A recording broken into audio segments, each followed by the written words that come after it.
जा दिन सतगुरु भेटिया, ता दिन लेखे जान, बाकी समय गंवा दिया बिना गुरु के ज्ञान।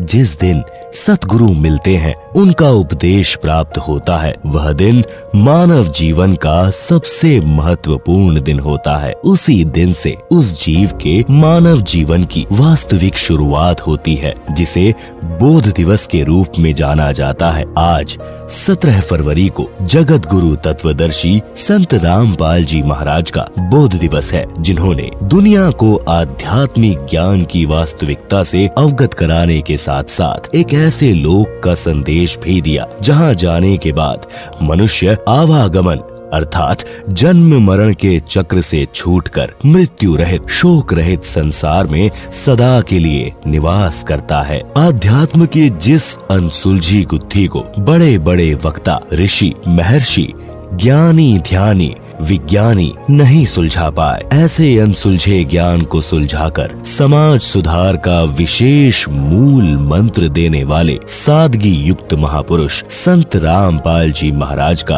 आज बोध दिवस है। संत शिरोमणि जगत गुरु तत्वदर्शी संत रामपाल जी का जन्म 8 सितंबर 1951 को गांव धनाना, जिला सोनीपत, हरियाणा में एक किसान परिवार में हुआ। पढ़ाई पूरी करके हरियाणा प्रांत के सिंचाई विभाग में जूनियर इंजीनियर की पोस्ट पर 18 वर्ष कार्यरत रहे। सन 1988 में संत रामपाल जी महाराज की मुलाकात स्वामी रामदेवानंद जी से हुई, जिसके बाद स्वामी जी द्वारा बताए ज्ञान से प्रभावित होकर आज ही के दिन 17 फरवरी 1988 फाल्गुन मास की अमावस्या को संत रामपाल जी ने नाम दीक्षा प्राप्त की।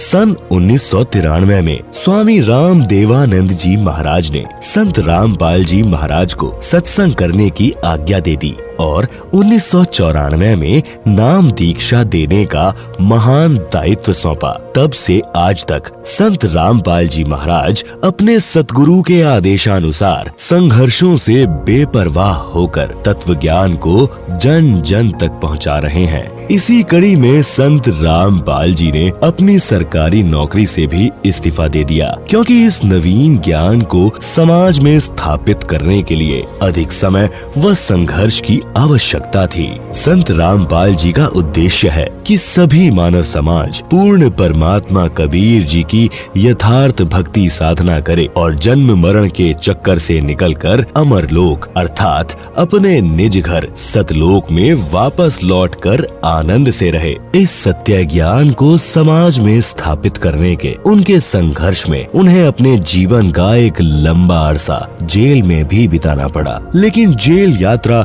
उनके इरादों को बदल न पाई, क्योंकि संत, सिंह व सूरमा आगे को ही बढ़ते हैं। संत रामपाल जी महाराज ने जहां समाज सुधार के लिए जीने की राह जैसे अनमोल पुस्तक समाज को दी, तो वहीं दूसरी तरफ गीता, वेद, पुराण, बाइबल, कुरान के अनसुलझे रहस्यों को सुलझाकर ज्ञान गंगा नामक पुस्तक हम सबको उपलब्ध कराकर मानव जाति पर बहुत बड़ा उपकार किया है। संत रामपाल जी धार्मिक कट्टरता, सांप्रदायिकता से इतर एक स्वच्छ समाज के निर्माण के लिए प्रयत्नशील हैं। संत रामपाल जी महाराज का नारा है, जीव हमारी जाति है, मानव धर्म हमारा, हिंदू मुस्लिम सिख ईसाई कोई धर्म नहीं है न्यारा। संत रामपाल जी महाराज ने करोड़ों व्यक्तियों की बुराइयां सदा सदा के लिए छुड़वा दी, दुष्प्रवृत्ति को सद्वृत्ति में बदल दिया। बुराइयों को छुड़वाने में सरकार अरबों रुपए खर्च करती है, लेकिन परिणाम शून्य का शून्य रहता है। परंतु संत रामपाल जी महाराज ने बिना किसी खर्चे के हंस बना दिया। संत रामपाल जी महाराज के सानिध्य में होने वाली दहेज मुक्त शादियां आज विश्व भर में मिसाल बन चुकी हैं। इतना ही नहीं, संत रामपाल जी महाराज द्वारा प्रमाणित सत भक्ति और शास्त्रों के ज्ञान का डंका आज पूरे विश्व में बजता है। संत रामपाल जी महाराज ने ज्ञान चर्चा कर सभी संतों गुरुओं को पराजित किया है तथा एक परमेश्वर की भक्ति देकर लोगों को कृतार्थ किया है। संत रामपाल जी महाराज के दिए गए मंत्रों के जाप से व उनके आशीर्वाद से एड्स, कैंसर जैसी लाइलाज बीमारियां दूर हो रही हैं। इसके साथ साथ लोगों की नशे की लत छुड़वाकर उनके उजड़े घरों में एक नवीन चेतना और प्रकाश का संचार किया है। ये संत रामपाल जी की ही प्रेरणा है कि एक तरफ विश्व के अनेकों भविष्यवक्ताओं ने संत रामपाल जी की महानता को अपनी लेखनी से उकेरा है। सभी ने संत रामपाल जी को अद्भुत, अवर्णीय कहा है। किसी ने उनको विश्व विजेता संत, तो किसी ने विश्व का तारणहार, तो किसी ने उनको मानव इतिहास का महानतम व्यक्ति कहकर संबोधित किया है। आज उन्हीं महान संत का बोध दिवस है, जिन्होंने हमें अपने वास्तविक घर की राह बताई, इस अनमोल मानव जीवन को सही दिशा दी, वह हमें हजारों लाखों पापों से बचाया। आज के शुभ दिन के कारण ही हमें ये अद्भुत ज्ञान सुलभ हो पाया। अगर ये दिन न आता तो आज हम एक ऐसे भक्ति मार्ग और ऐसे स्वच्छ समाज से वंचित रह जाते। हम इस दिन के बलिहारी हैं, जिस दिन ऐसे महान संत का बोध दिवस है, जो भगवान स्वरूप हैं और मानव कल्याण के लिए तत्पर हैं, जिन्होंने विश्व को मानवता का अमर संदेश दिया। वह अनमोल मानव जीवन के मूल उद्देश्य से जनमानस को अवगत कराया। बोलो बंदी छोड़ सतगुरु रामपाल जी महाराज जी की जय हो।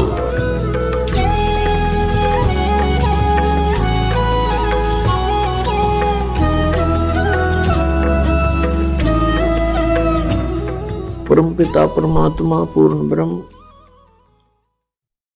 सर्व सृष्टि रचनहार, हम सभी आत्माओं के जनक, सर्व सुखदाई पाप नाशक,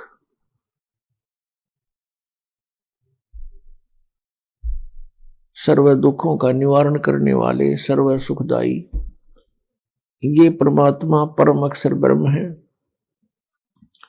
और वही परम अक्षर ब्रह्म भारतवर्ष की पावन पृथ्वी पर सन 1398 में ज्येष्ठ सुदी पूर्णमासी को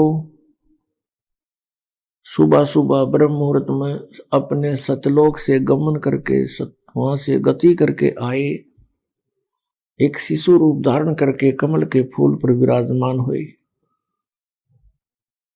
काशी शहर से लगभग 4 किलोमीटर की दूरी पर उसमें एक वन था, उसमें एक लहर तारा नामक तालाब था, जिसमें गंगा का जल लहरों के द्वारा उछल उछल कर ओवरफ्लो होकर एकत्रित हुआ करता था। और उस गंगा जल ने एक सुंदर सरोवर का रूप धारण कर रखा था। उसमें कमल के फूल विकसित थे। परमात्मा सतलोक से चलकर आकर के वहां शिशु रूप में कमल के फूल पर विराजमान हुए। एक नीरू नीमा नाम के जुलाहा दंपति थे। वो निसंतान थे। वो उसी जन्म में ब्राह्मण ब्राह्मणी का जन्म था, लेकिन उनको मुसलमान बना दिया गया था। पहले वो अपना कथा करके रोजी रोटी किया करते थे, फिर वो उनका वो बंद हो गया था उनका रोजगार। फिर उन्होंने जुलाहे का कार्य शुरू कर दिया था। उस कार्य को करते भी उन्होंने 20-30 वर्ष हो चुके थे। उस समय वो लहर तारा तालाब पर स्नान करने जाया करते थे, क्योंकि उनको गंगा में स्नान करने से मना कर दिया गया था मुसलमान होने के नाते। फिर वो उस सरोवर में प्रतिदिन स्नान करके आते थे। उस दिन भी स्नान करने के लिए गए तो परमात्मा को वहां कमल के फूल पर पाकर प्रसन्न हुए, बच्चे को घर ले आए। और उस जुलाहे के घर पे परमात्मा की परवरिश की लीला होने के कारण वो जुलाहा कहलाए।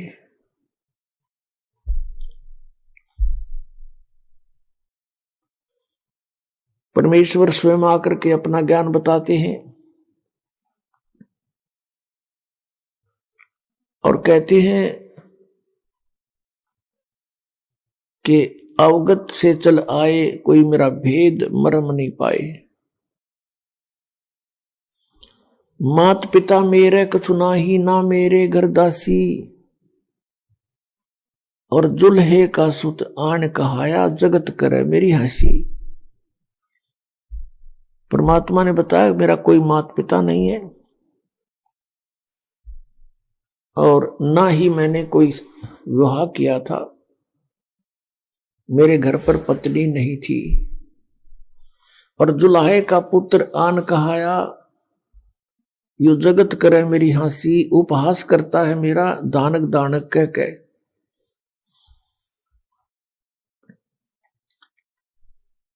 तो पुण्यात्माओं, ये कबीर देव हैं, कबीर साहिब हैं, जो काशी में 120 वर्ष तक रहकर चले गए और उस परमेश्वर को हम बाल बुद्धि पहचान नहीं सके।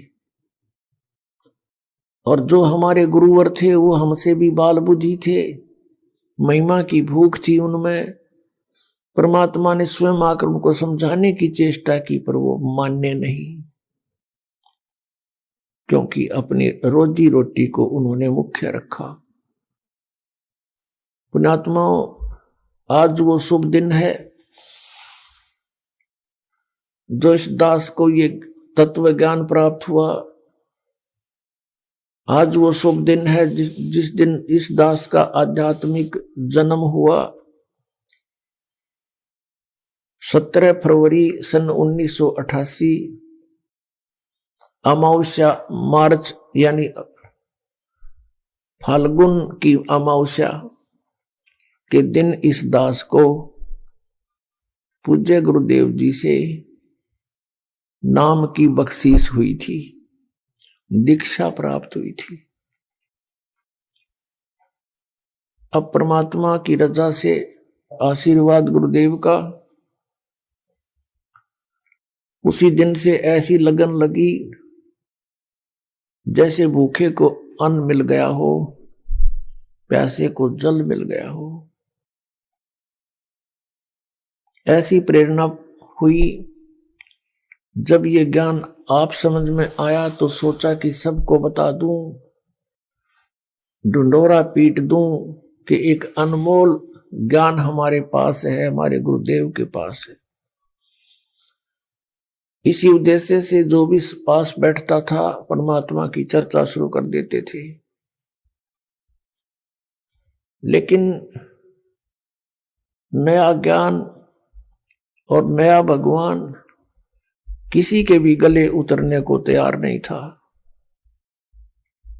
बहुत समस्या का सामना करना पड़ा, घर में भी विरोध कि नहीं, ऐसा नहीं हो सकता, हम अपने हनुमान जी को नहीं त्याग सकते, हम दादा श्याम जी की पूजा करते हैं, वो कैसे त्यागी जा सकती है। श्री राम श्री कृष्ण ब्रह्मा विष्णु महेश से ऊपर कोई पावर नहीं है। पुण्यात्माओं, इतना जटिल काम था ये, सोच भी नहीं सकता ये दास के ऐसा रंग लग जाएगा जो आज लगा दिया भगवान ने। सन 1988 में दास को उपदेश प्राप्त हुआ। जैसे ये दास अन्य भक्तों को समझा बुझाकर इस मार्ग पर लगा करके पूज्य गुरुदेव जी से उपदेश दिलाने के लिए ले जाता था, दीक्षा दिलाया करता था। पुण्यात्माओं, जो ये अनजान व्यक्ति गुरु पद प्राप्त करके महिमा की भूख में अपना भी जीवन नाश कर रहे हैं और अनुयायियों का भी, ये अपने सिर पर भार रख रहे हैं। इस दास ने कभी स्वप्न में नहीं सोचा था कि ये गुरु पद प्राप्त हो। दास को तो अनमोल रत्न मिल गया था, यही आस थी भगवान यहां से पीछा छूटे हैं। असंग जन्म हो गया हमने, अब अटकत्या नहीं, ये ज्ञान हो गया। और इस चीज का विशेष डर रहता इस बात का कि कहीं नाम खंडित ना हो जाए। परमात्मा की वाणी में है कि जैसे माता गर्भ को रख यतन बना और ठेस लगे तो क्षीण हुए तेरे, ऐसे भक्ति जावे। जैसे बहन बेटी माई को गर्भ रहा हो, फिर वो कितनी चिंतित होती है कि कहीं मेरे लाल के, मेरी बेटी के जो पेट में पल रहा बच्चा है, उसको कोई ऐसी ठेस ना लग जा, ऐसी कोई दबाव ना पड़ जा जिससे ये खराब हो जाए। रात्रि के समय भी वो करवट लेते समय भी चिंतित रहती है कहीं बालक पर दाब ना आ जाए, और चलते समय भी बड़ी सावधानी से कदम रखती है कि ऊंचे नीचे पर पैर रखा जाए और मेरा बच्चा खराब हो जाए।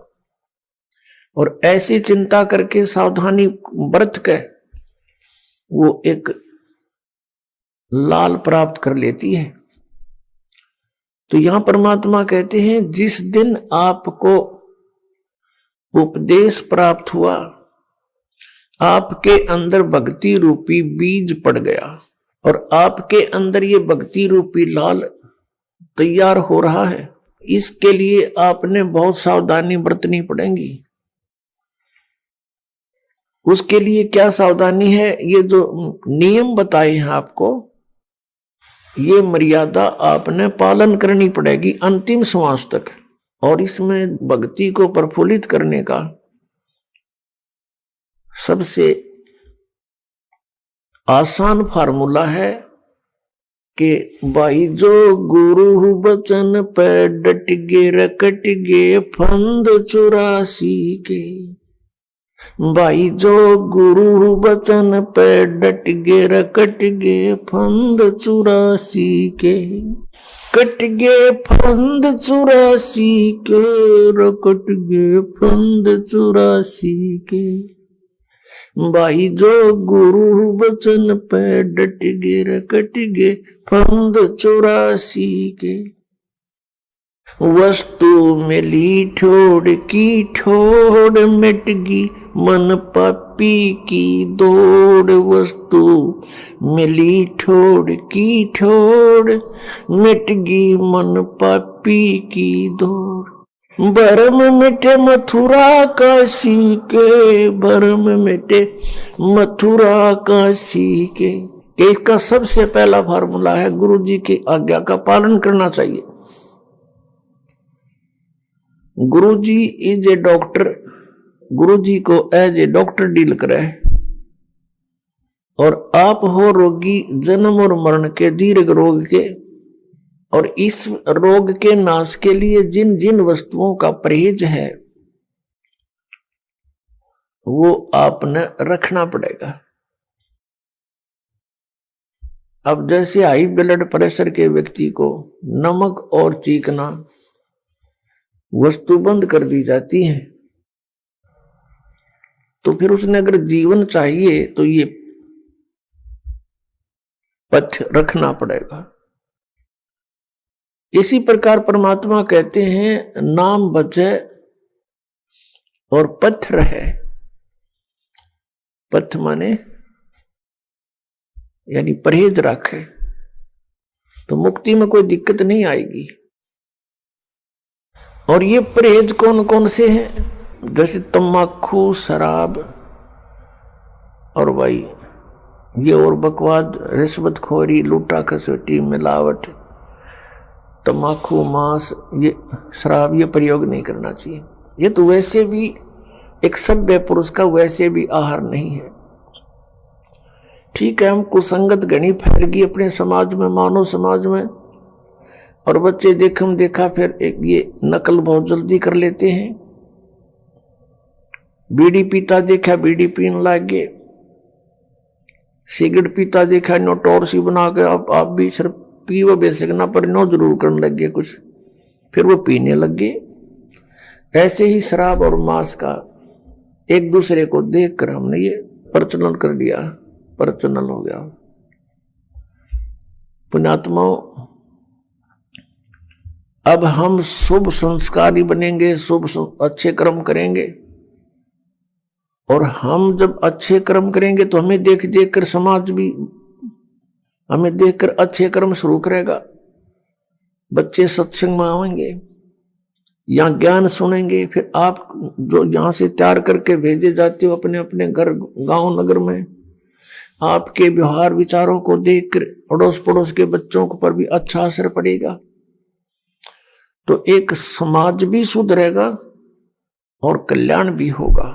और फिर दूसरी मर्यादा कौन सी है? अनुपासना नहीं करनी। अनुपासना कौन सी है? जो दास बताओ वही करोगे। और दास के क्या बताएगा? जो हमारे सदग्रंथ बताते हैं। ये दास एक टीचर है, आप विद्यार्थी हैं, और इस आध्यात्मिक मार्ग का जो सिलेबस है वो हमारे सदग्रंथ हैं, पवित्र चारों वेद, पवित्र श्रीमद् भगवत गीता और पवित्र सूक्ष्म वेद। इनके अंदर जो भी लिखा है वो हमारा सिलेबस है। इसके बाहर कोई पढ़ाता है तो वो टीचर ठीक नहीं, वो शत्रु है विद्यार्थियों का। और पवित्र 18 पुराण, पवित्र कुरान शरीफ, पवित्र बाइबल, पवित्र गुरु ग्रंथ साहिब, ये हमारे पाठ्यक्रम की पुस्तकें हैं। और इन पाठ्यक्रम की पुस्तकों में जो ज्ञान सीधा परमात्मा ने दिया है केवल वही स्वीकार्य है।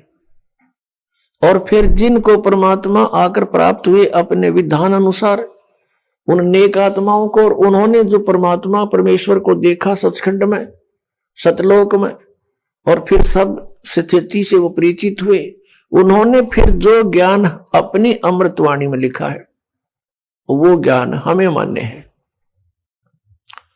उसके साथ साथ जैसे 18 पुराण ये सहयोगी ज्ञान है सृष्टि रचना को समझने के लिए। बाकी इन 18 पुराणों का इस भक्ति मार्ग में कोई योगदान नहीं है। भक्ति मार्ग में योगदान है पवित्र गीता जी, पवित्र 5 वेद, 4 वेद तो आपके सामने है, वेल नोन है, और 5वां जो सच्चिदानंद ब्रह्म की वाणी उन्होंने खुद अपने मुख से आकर बोला है और यहां आकर रहे हैं, वो वाणी ये है हमारे भक्ति के मार्ग के सदग्रंथ। इसके अतिरिक्त जैसे पुराण है, कुरान है, और जैसे कुरान शरीफ में जो ज्ञान दिया है ब्रह्म ने हजरत मोहम्मद जी को सीधा, वो ज्ञान बिल्कुल सही है। उसके अतिरिक्त किसी फरिश्ते ने प्रवेश करके बोला है तो फरिश्ते की आदेश हमें स्वीकार्य नहीं, केवल परमात्मा का जो ज्ञान है वही हमें स्वीकार्य है। जैसे पुराणों के अंदर ब्रह्मा जी ने अपना अनुभव, कुछ वेदों का ज्ञान मिक्स, और कुछ पूर्ण परमात्मा ने आके जो उसे डिस्कस की थी वो ज्ञान ले लिया थोड़ा सा, तो वो ज्ञान कंप्लीट ना स्वीकार किया कबीर परमेश्वर वाला। अपना अनुभव, वेदों को जैसा उसने समझा वो ज्ञान मिला करके वेद, ये पुराणों का ज्ञान सुना दिया। फिर ब्रह्मा जी से सुने हुए ज्ञान को फिर अन्य ऋषि महर्षियों ने कुछ ब्रह्मा जी वाला ज्ञान, कुछ अपनी खिचड़ी बनाई और फिर आगे अलग पुराण की रचना कर दी। इस तरह ये 18 विभाग हो गए।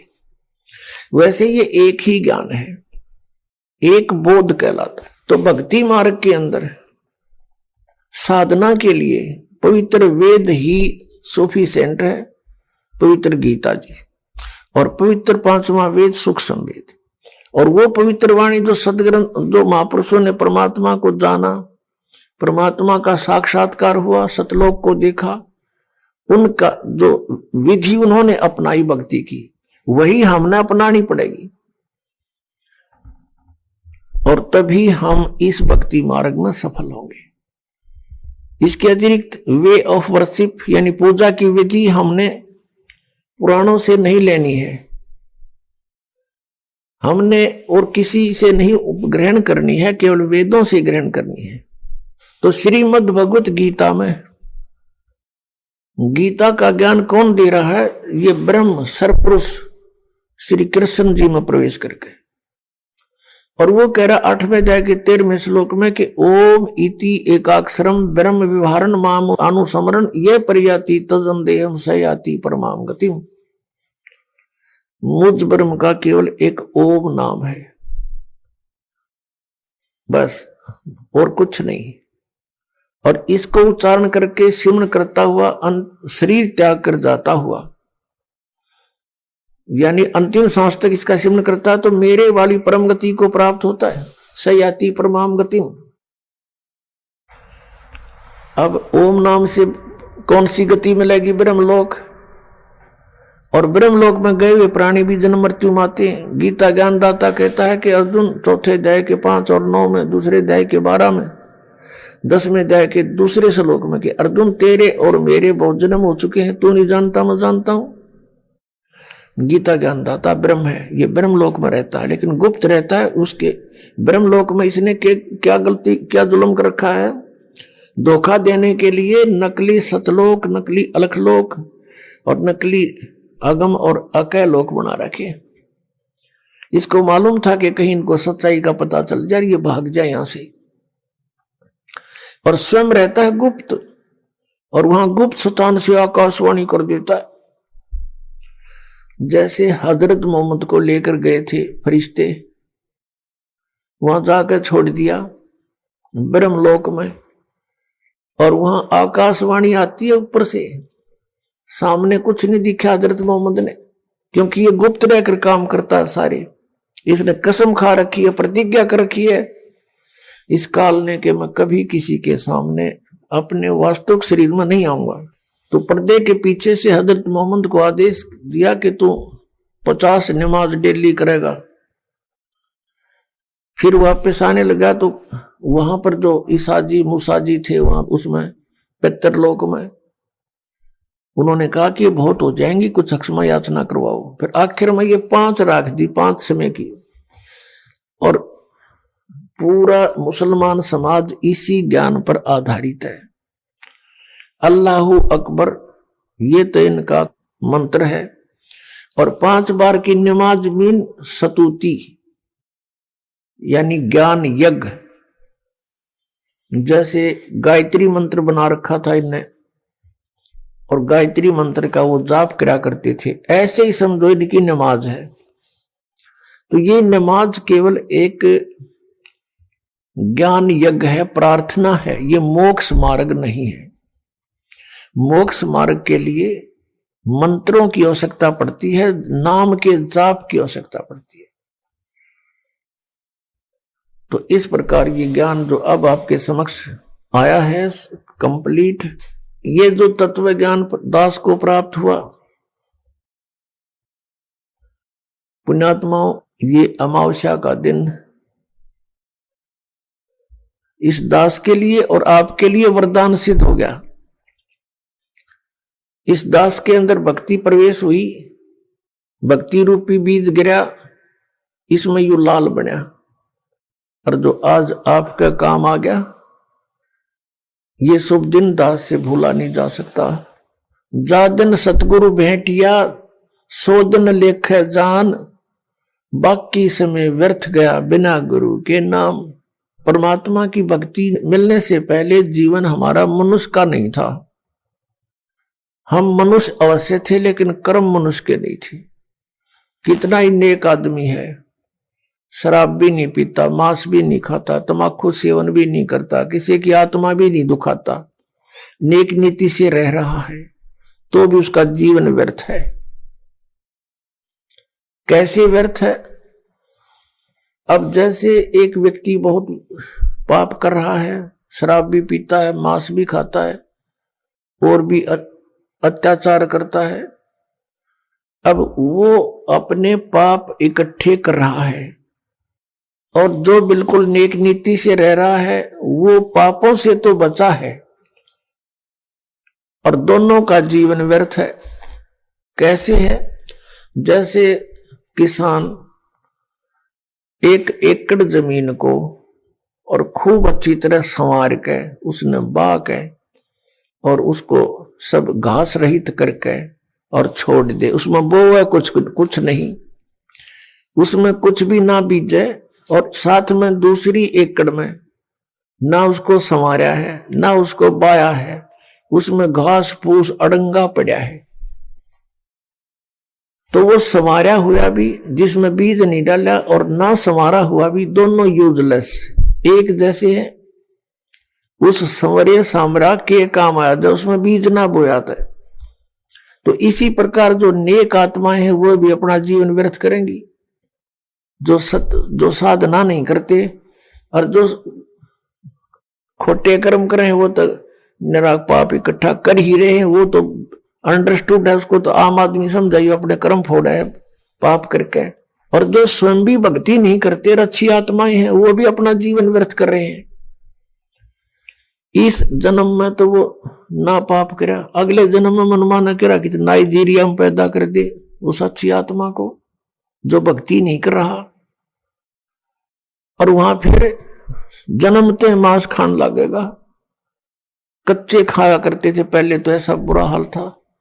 तो कहने का भाव ये है कि जब तक हम सतगुरु शरण में नहीं आते और भक्ति नहीं करते, और भक्ति करते हैं तो शास्त्र विधि त्याग का मनमाना आचरण करते हैं, वो भी व्यर्थ है। अब हमने चाहिए था गेहूं बोना चाहिए था ताकि हमारा जीवन रक्षा हो, बच्चों का भी जीवन रक्षा हो, और हमने बोली भांग। बताओ उस भांगते पेट भरेगा? तो इस जो सत मंत्र है, सत नाम है 2 अक्षर का, जिसमें एक ओम है एक तत् है, वो गुप्त है। ये दास बताएगा सांकेतिक। ये मंत्र है गेहूं का बीज समझ लो।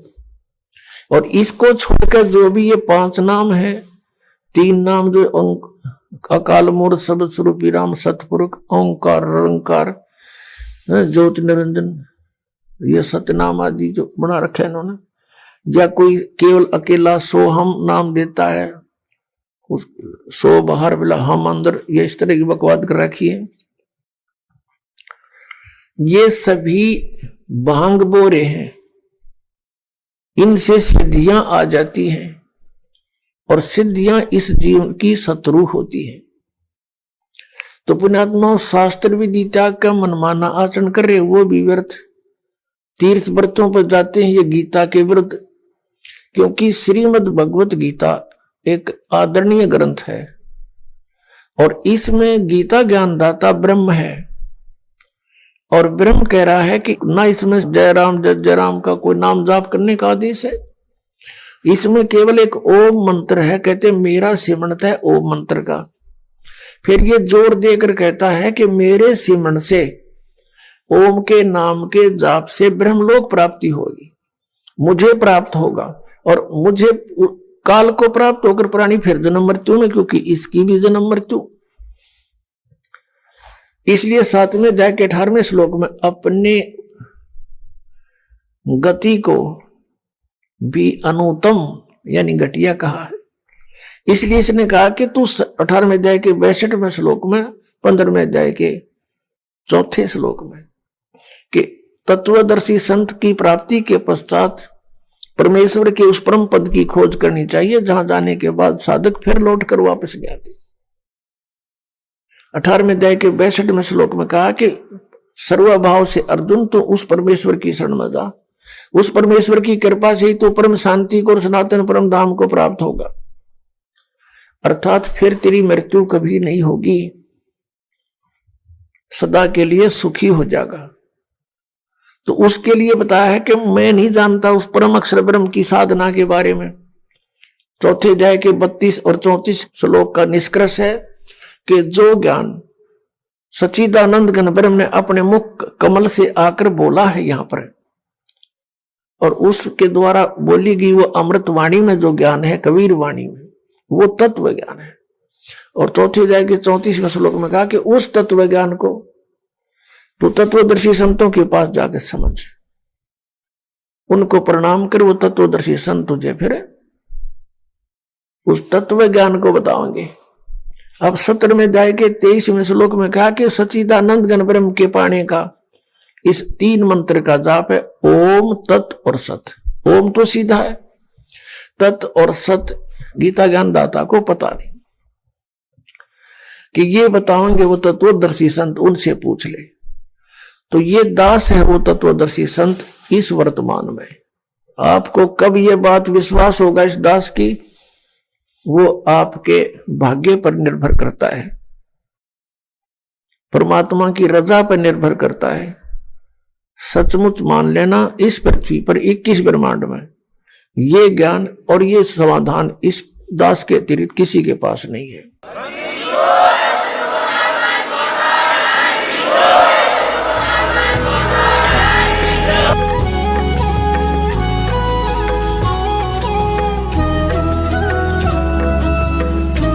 धीरे धीरे परमात्मा की दया हुई, परमेश्वर ने आशीर्वाद दिया, गुरुदेव ने उपदेश दिया, नाम देने का आदेश दे दिया, दीक्षा देने का। दास ये सर्विस करता था। सर्विस के दौरान ही सैटरडे संडे को सत्संग करने लगा। 2 वर्ष सन 1994 में इस दास को नामदान करने का आदेश हुआ। फिर देखा वर्कलोड बहुत हो गया, रजादाता की बहुत भक्त होने लगे, सत्संग बहुत बढ़ गए। दास सर्विस करता था, junior engineer civil Haryana state की। नौकरी त्याग दी। एक ही काम हो सके था, या तो परमात्मा का आदेश पालन हो सकता है या फिर वो दूसरी नौकरी हो सकती थी। तो उसमें नौकरी त्यागने से पहले मन में बहुत विकल्प संकल्प उठे। बच्चों का क्या होगा, कहीं भूखे ना मर जाएं। फिर परमात्मा प्रेरणा देता कि यदि कल तेरी मृत्यु हो जाती है, तू क्या ठेकेदारी लिए बैठा है, इनका पालन परमात्मा ही करेगा।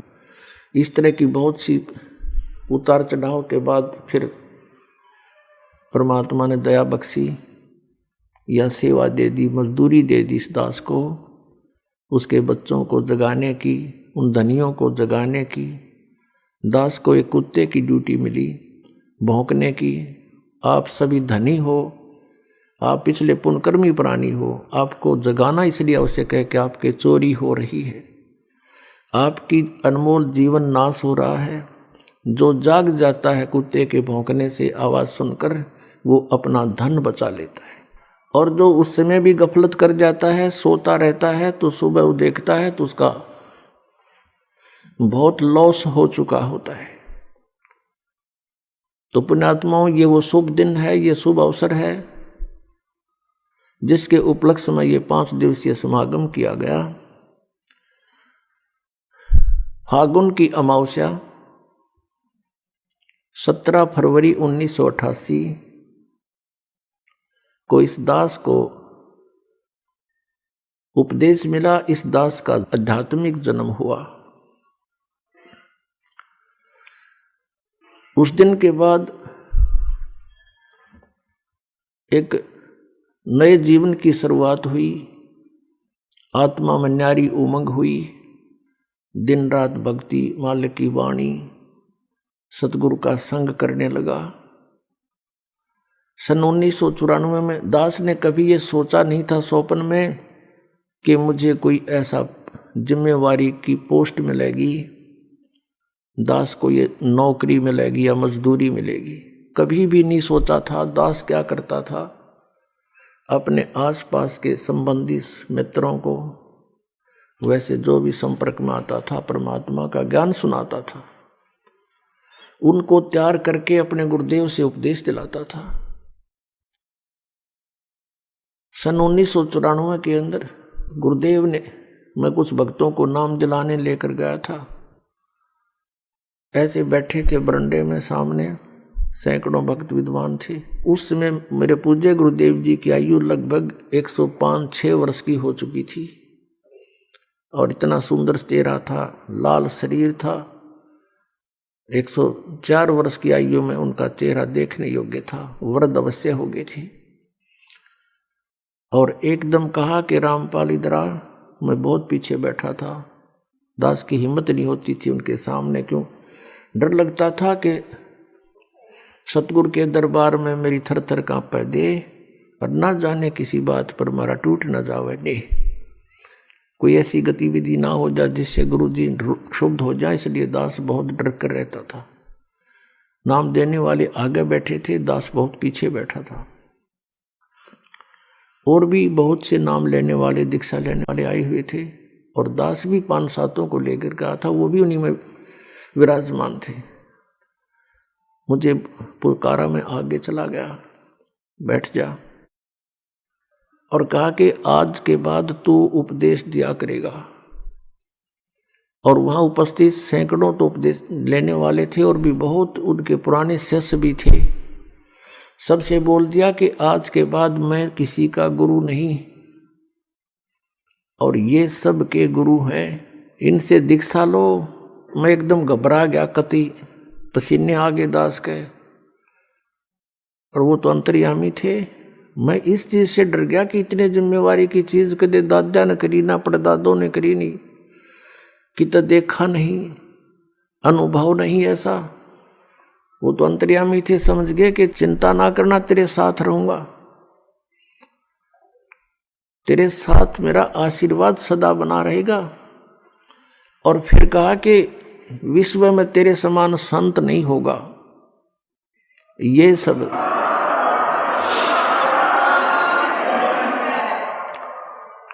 अब पुण्यात्माओं, उस समय दास अपने को भगत भी पूरा नहीं मानने था, और उन्होंने इतनी बड़ा आशीर्वाद दे दिया कि तेरे समान विश्व में कोई संत नहीं होगा। तो कहते हैं गुरु मेहर करे तो काग से हंस बना दे। उन्होंने अपनी मेहर से इस दास को, कव्वे को हंस बनाया, अपने ही आशीर्वाद से संत बनाया। उस समय हमारी बाल बुद्धि थी, ये बात समझ में नहीं आई कि मेरे जैसा एक तुच्छ प्राणी और विश्व में मेरे समान कोई संत ना होगा। ये बात गले नहीं उतर रही थी, लेकिन गुरु की जो वचन है वो उसमें दोष भी दिखाई नहीं देवा था। जैसे कोई छोटा बालक होता है और उसको कोई कहता है कि बेटा वो पेन ला, वो जैसे पेन रखा होता है, ये पेन रखा हो, और वो बच्चा उठा लेता है, वो पूछता है डैडी ये क्या है, पिताजी ये क्या है। पिताजी कहता है बेटा पेन है। वो कहता है कि पेन है, पेन है। और इस बात को कहते कहते उसको रख के वो और खेल लग जाता है। कहने का भाव ये है कि उसको न तो ये अविश्वास है कि पिताजी जो कह रहा है वो गलत होगा, लेकिन उसकी बुद्धि इतनी बाल है कि इसको समझ नहीं पा रही, ये पेन है। वो ऐसे उसको छोड़कर चला जाता है। तो इस दास की अब वो ऐसा स्थिति थी, उन्होंने कहा कि तेरे बराबर विश्व में कोई संत नहीं होगा। तो उस समय दास ऐसा स्थिति में था, और वो जो कह रहे थे तो पेन था ही। तो अब इस बात का कुछ एहसास हो रहा है, क्योंकि अन्य संतों ऋषियों के जो अनुभव देखे दास ने, इनके पास तक खख भी को नहीं अध्यात्म ज्ञान का।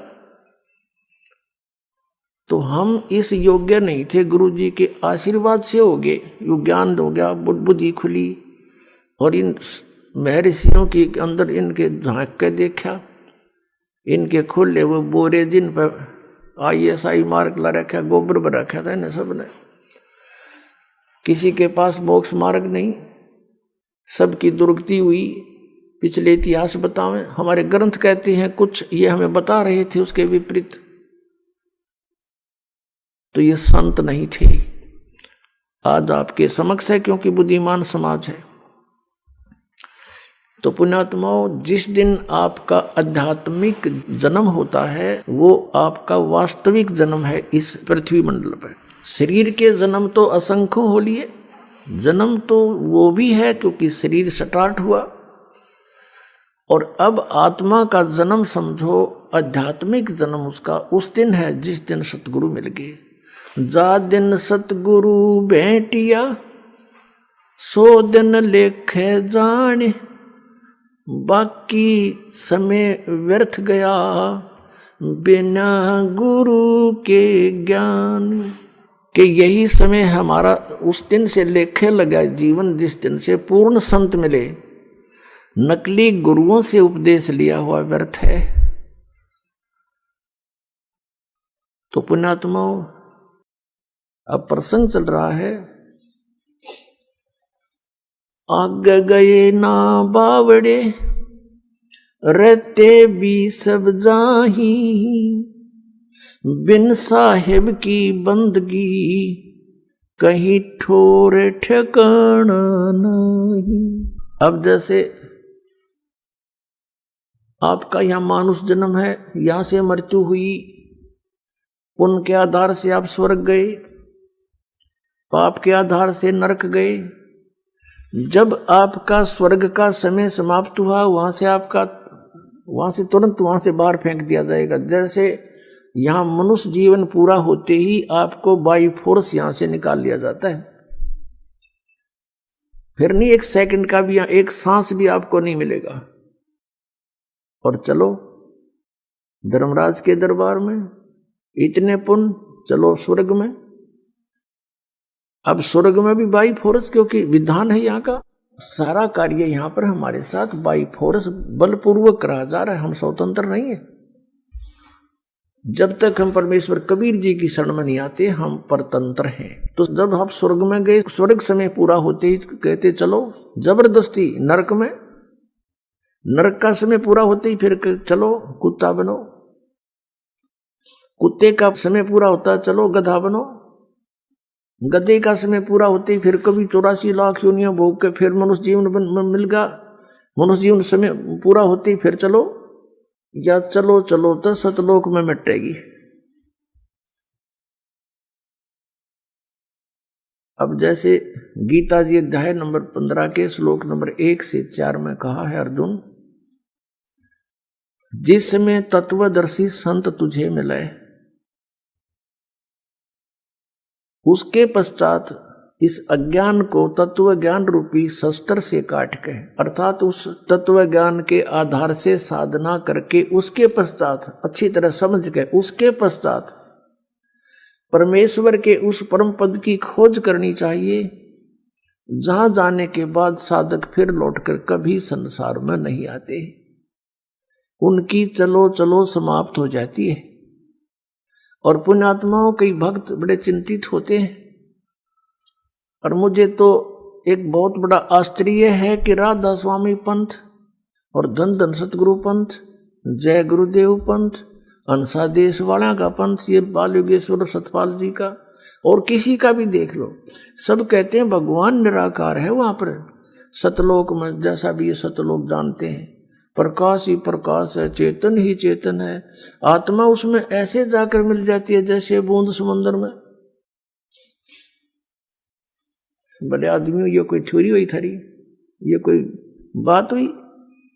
अरे परमात्मा के लिए हम भटक रहे हैं, परमात्मा से मिलेंगे, उनके दर्शन होंगे। तो अगर परमात्मा वहां नहीं है फिर फायदा क्या? अब जैसे ये तो पता नहीं कैसा ये झुंड वहां रुका हुआ है इन अज्ञान आधार पर कि वहां भगवान है नहीं, प्रकाश ही प्रकाश है, उसमें जाकर समाप्त हो जाएंगे।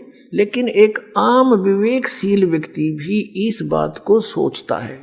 जैसे एक भक्त ने प्रश्न किया, कहने लगा जी वहां सतलोक में तो बताओ है कुछ भी को नहीं, मैंने सुना इनसे कईयों से ज्ञान सुना है कि वहां सतपुरुष वो परमात्मा तो है नहीं, प्रकाश ही प्रकाश है, तो हम को नहीं जाओ प्रकूट है, वहां क्या करेंगे फिर? जहां कुछ भी नहीं है वहां दिल लगे नहीं। एक ने तो यहां तक कहा, फिर उसको मैंने समझाया, भाई बात सुन, वहां सब कुछ है, वहां हरे भरे बाग बगीचे हैं, सदाबहार वृक्ष हैं, फलदार वृक्ष सदाबहार है, और वहां पर काजू किस्म सेब संतरे सब सदाबहार है, वहां कोई काम नहीं है, कोई कार्य नहीं करना पड़ता। पुण्यात्मा काम कौन करके? प्रश्न है आजकल हमने कितनी सुविधाएं कोशिश कर ली बनाने की, रिमोट से टीवी चले, रिमोट से सब कुछ, गेट खुल जाते हैं, बंद हो जाए रिमोट से। हम सभी व्यक्ति नो सोचें, कम से कम काम करें और सुविधा घनी हो, तो ये हमें सतलोक में प्राप्त थी, और हम चाहते मरा नहीं और मरांगे डेफिनेट, तो ये सुविधा यहाँ नहीं, हमें सतलोक में थी। हम चाहे बुढ़ा ना हो, हमारा सुंदर शरीर है। कई तो ऐसे लीडर देखे हैं, नेता और अभिनेता, अपनी वो कराते हैं सर्जरी युवा दिखण खातिर, ये मन की टेंडेंसी है, बस की बात नहीं। एक 82-80 साल की बुढ़िया, और नो कह दिया उसको, बुढ़िया इधर खड़ी हो जा। नो कहते ना बुढ़ी दिखूं मैं, और दांत भी नहीं उसका, तेरा गजब हुई, और बुढ़ी कद दिखेगी फिर। मतलब कहने का भाव यह है कि हम बुढ़ापा स्वीकार करना नहीं चाहते और मृत्यु पसंद नहीं। तो इसका कारण क्या है कि हम सतलोक में थे, वहां ये दोनों रोग नहीं थे। गीता जी अध्याय नंबर 7 के श्लोक 29 में कहा है कि अर्जुन, जो उस तत्व ब्रह्म की भक्ति करता है, जो जरा और मरण से छूटने के लिए, जरा माने बुढ़ापा और मरण माने मृत्यु, इसके छूटने के लिए जो प्रयत्न करते हैं वो तत्व ब्रह्म से, सारे दात्म ज्ञान से और सभी कर्मों से परिचित हो चुके हैं। वो इस संसार की किसी वस्तु की डिमांड नहीं रखते। तो जरा और मरण तो सतलोक में समाप्त होगा, तो उसके लिए तत्वदर्शी संत की खोज करनी। वो तत्वदर्शी संत जो बतावे उसके आधार से भक्ति करने वाले को फिर वो सुविधा प्राप्त होती है, सतलोक प्राप्त होता, जहां जाने के बाद फिर कभी मृत्यु नहीं होती। अब गीता जी अध्याय नंबर 8 के श्लोक नंबर 1 में अर्जुन ने पूछा था कि वो किम तद्ब्रह्म, जो आपने 7 में अध्याय 29 में कहा है। तो गीता ज्ञानदाता ने तीसरे श्लोक में उत्तर दिया 8वें अध्याय के गीता जी में कि वो परम अक्षर ब्रह्म है। तो यहां प्रसंग फिर हम उसी स्थान पर आते हैं कि उस व्यक्ति को बहुत समझाया हमने कि वहां पर सारी सुविधाएं उपलब्ध हैं, वहां दूधों की नदी बहती है, वहां दूध खराब नहीं होते, वहां ऐसा आहार है। फॉर एग्जाम्पल जैसे यहाँ गंगा का जो जल है ये सतलोक से आया हुआ है, ये इस काल के लोक का नहीं है। तो इससे ही आप आइडिया लगा सकते हो, इस गंदे लोक में भी खराब नहीं होता जल, से 10-100 वर्ष रखो इसको कई बोतल में। और आपको एक प्रमाण देते हैं, जो हम यहाँ एक कुंभ रखते हैं जो पाठ करते हैं, और पाठी ठीक ढंग से इसका पाठ करते हैं स्वच्छ आत्मा से, तो वो जल उस मालिक की, उस सच्चिदानंद घन ब्रह्म की वाणी के उच्चारण से, उसमें इतनी ताकत है परमात्मा की वाणी में कि वो जल गंगा जल से भी श्रेष्ठ बन जाता है। हमारे पास सन 1995 का एक बोतल में जल रखा है, एक बहन के घर रखा, हम सत्संग क्या करते गांव गांव में, नगर नगर में जाके, तो उसके पास रखा था एक बोतल में, लगभग वो 2-3 किलो की होगी। और वो कहने लगी जी हमारे पास वो मंत्र वो रखा है जल, उसका क्या करूं। ये सन 2009 में उसने दिखाया, 1994 का 15 साल का जल एज इट इज रखा है, न्यू का न्यू, उसमें कितने कण भी नहीं किसी वस्तु खराब होने का।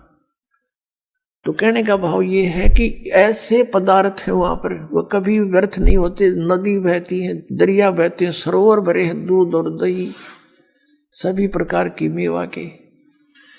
तो मैंने उससे कहा कि वहां सारी सुविधाएं हैं। तो वो कहने लगा जी मैं तो बिल्कुल नहीं मानू, मैं आपका उपदेश नहीं लूं। भाई क्यों नहीं ले? कि ये ज्ञान जो आप बता रहे हो आज तक किसी ने नहीं बताया, और आपकी बात सारी सच्ची दिखे क्योंकि प्रमाणी से बताओ। लेकिन आत्मा मेरी फिर भी नहीं मानती कि वहां कोई होगा, क्योंकि आज तक किसी ने यह बात बताई है कोई नहीं, और बताई नहीं तो फिर भक्ति किसने करी होगी, और भक्ति नहीं करी तो वहां गया कौन होगा। मैं तो ना जाऊं, क्योंकि मैं हूं धुन का पक्का, वो कह रहा था, और मैं जिस काम के लगता हूं मैं पक्का पूरा करके छोड़ दिया करूं। और मेरी धुन लागी तो मैं भक्ति करूंगा गणी। मुझे चिंता है कि कहीं मैं वहां पहुंच जाऊं और कोई भी ना पावे, मेरा जी ना लागे, मैं ना जाऊं कती भी। मैंने कहा भाई एक बात बता, मान ले तेरी या मृत्यु हो जा और तू कुत्ता गधा सूअर बनेगा, फिर के जी लग गया। नो बोला जड़ घूमते फिरते तो दिखे जाएंगे, कोई बात ना, गधा से ही। तो हमारी इतनी टेंडेंसी, इतनी वृत्ति गिर गई कि हम इस लोक को इतना पसंद करते हैं कि यही ठीक से चाहे कुछ भी हो जाए। इसका कारण क्या है? इसका कारण अज्ञान है, और वो स्थान अभी तक किसी को पता नहीं था। इसलिए अब ये जो मैं हैरान हूं इस बात से कि जो राधा स्वामी पंथ वाले, धन धन सतगुरु पंथ वाले, ये जय गुरुदेव पंथ वाले बोली आत्मा, और ये मरण तैयार हो रहे कि डूब के मरेंगे सारे। इनकी रुचि राचि ना है, बस वो बैठे इकट्ठे हुए, ये गारंटी देता हूं मैं।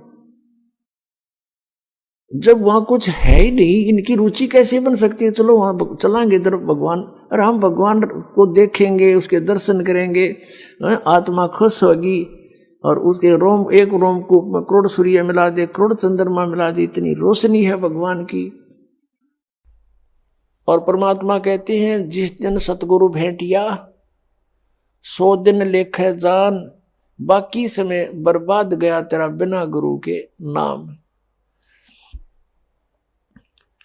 जिस दिन आपको दीक्षा प्राप्त हुई वो आपका आध्यात्मिक जन्म है। पुण्यात्माओं, ये दिन जो इतना महत्वपूर्ण है, फाल्गुन की अमावस्या,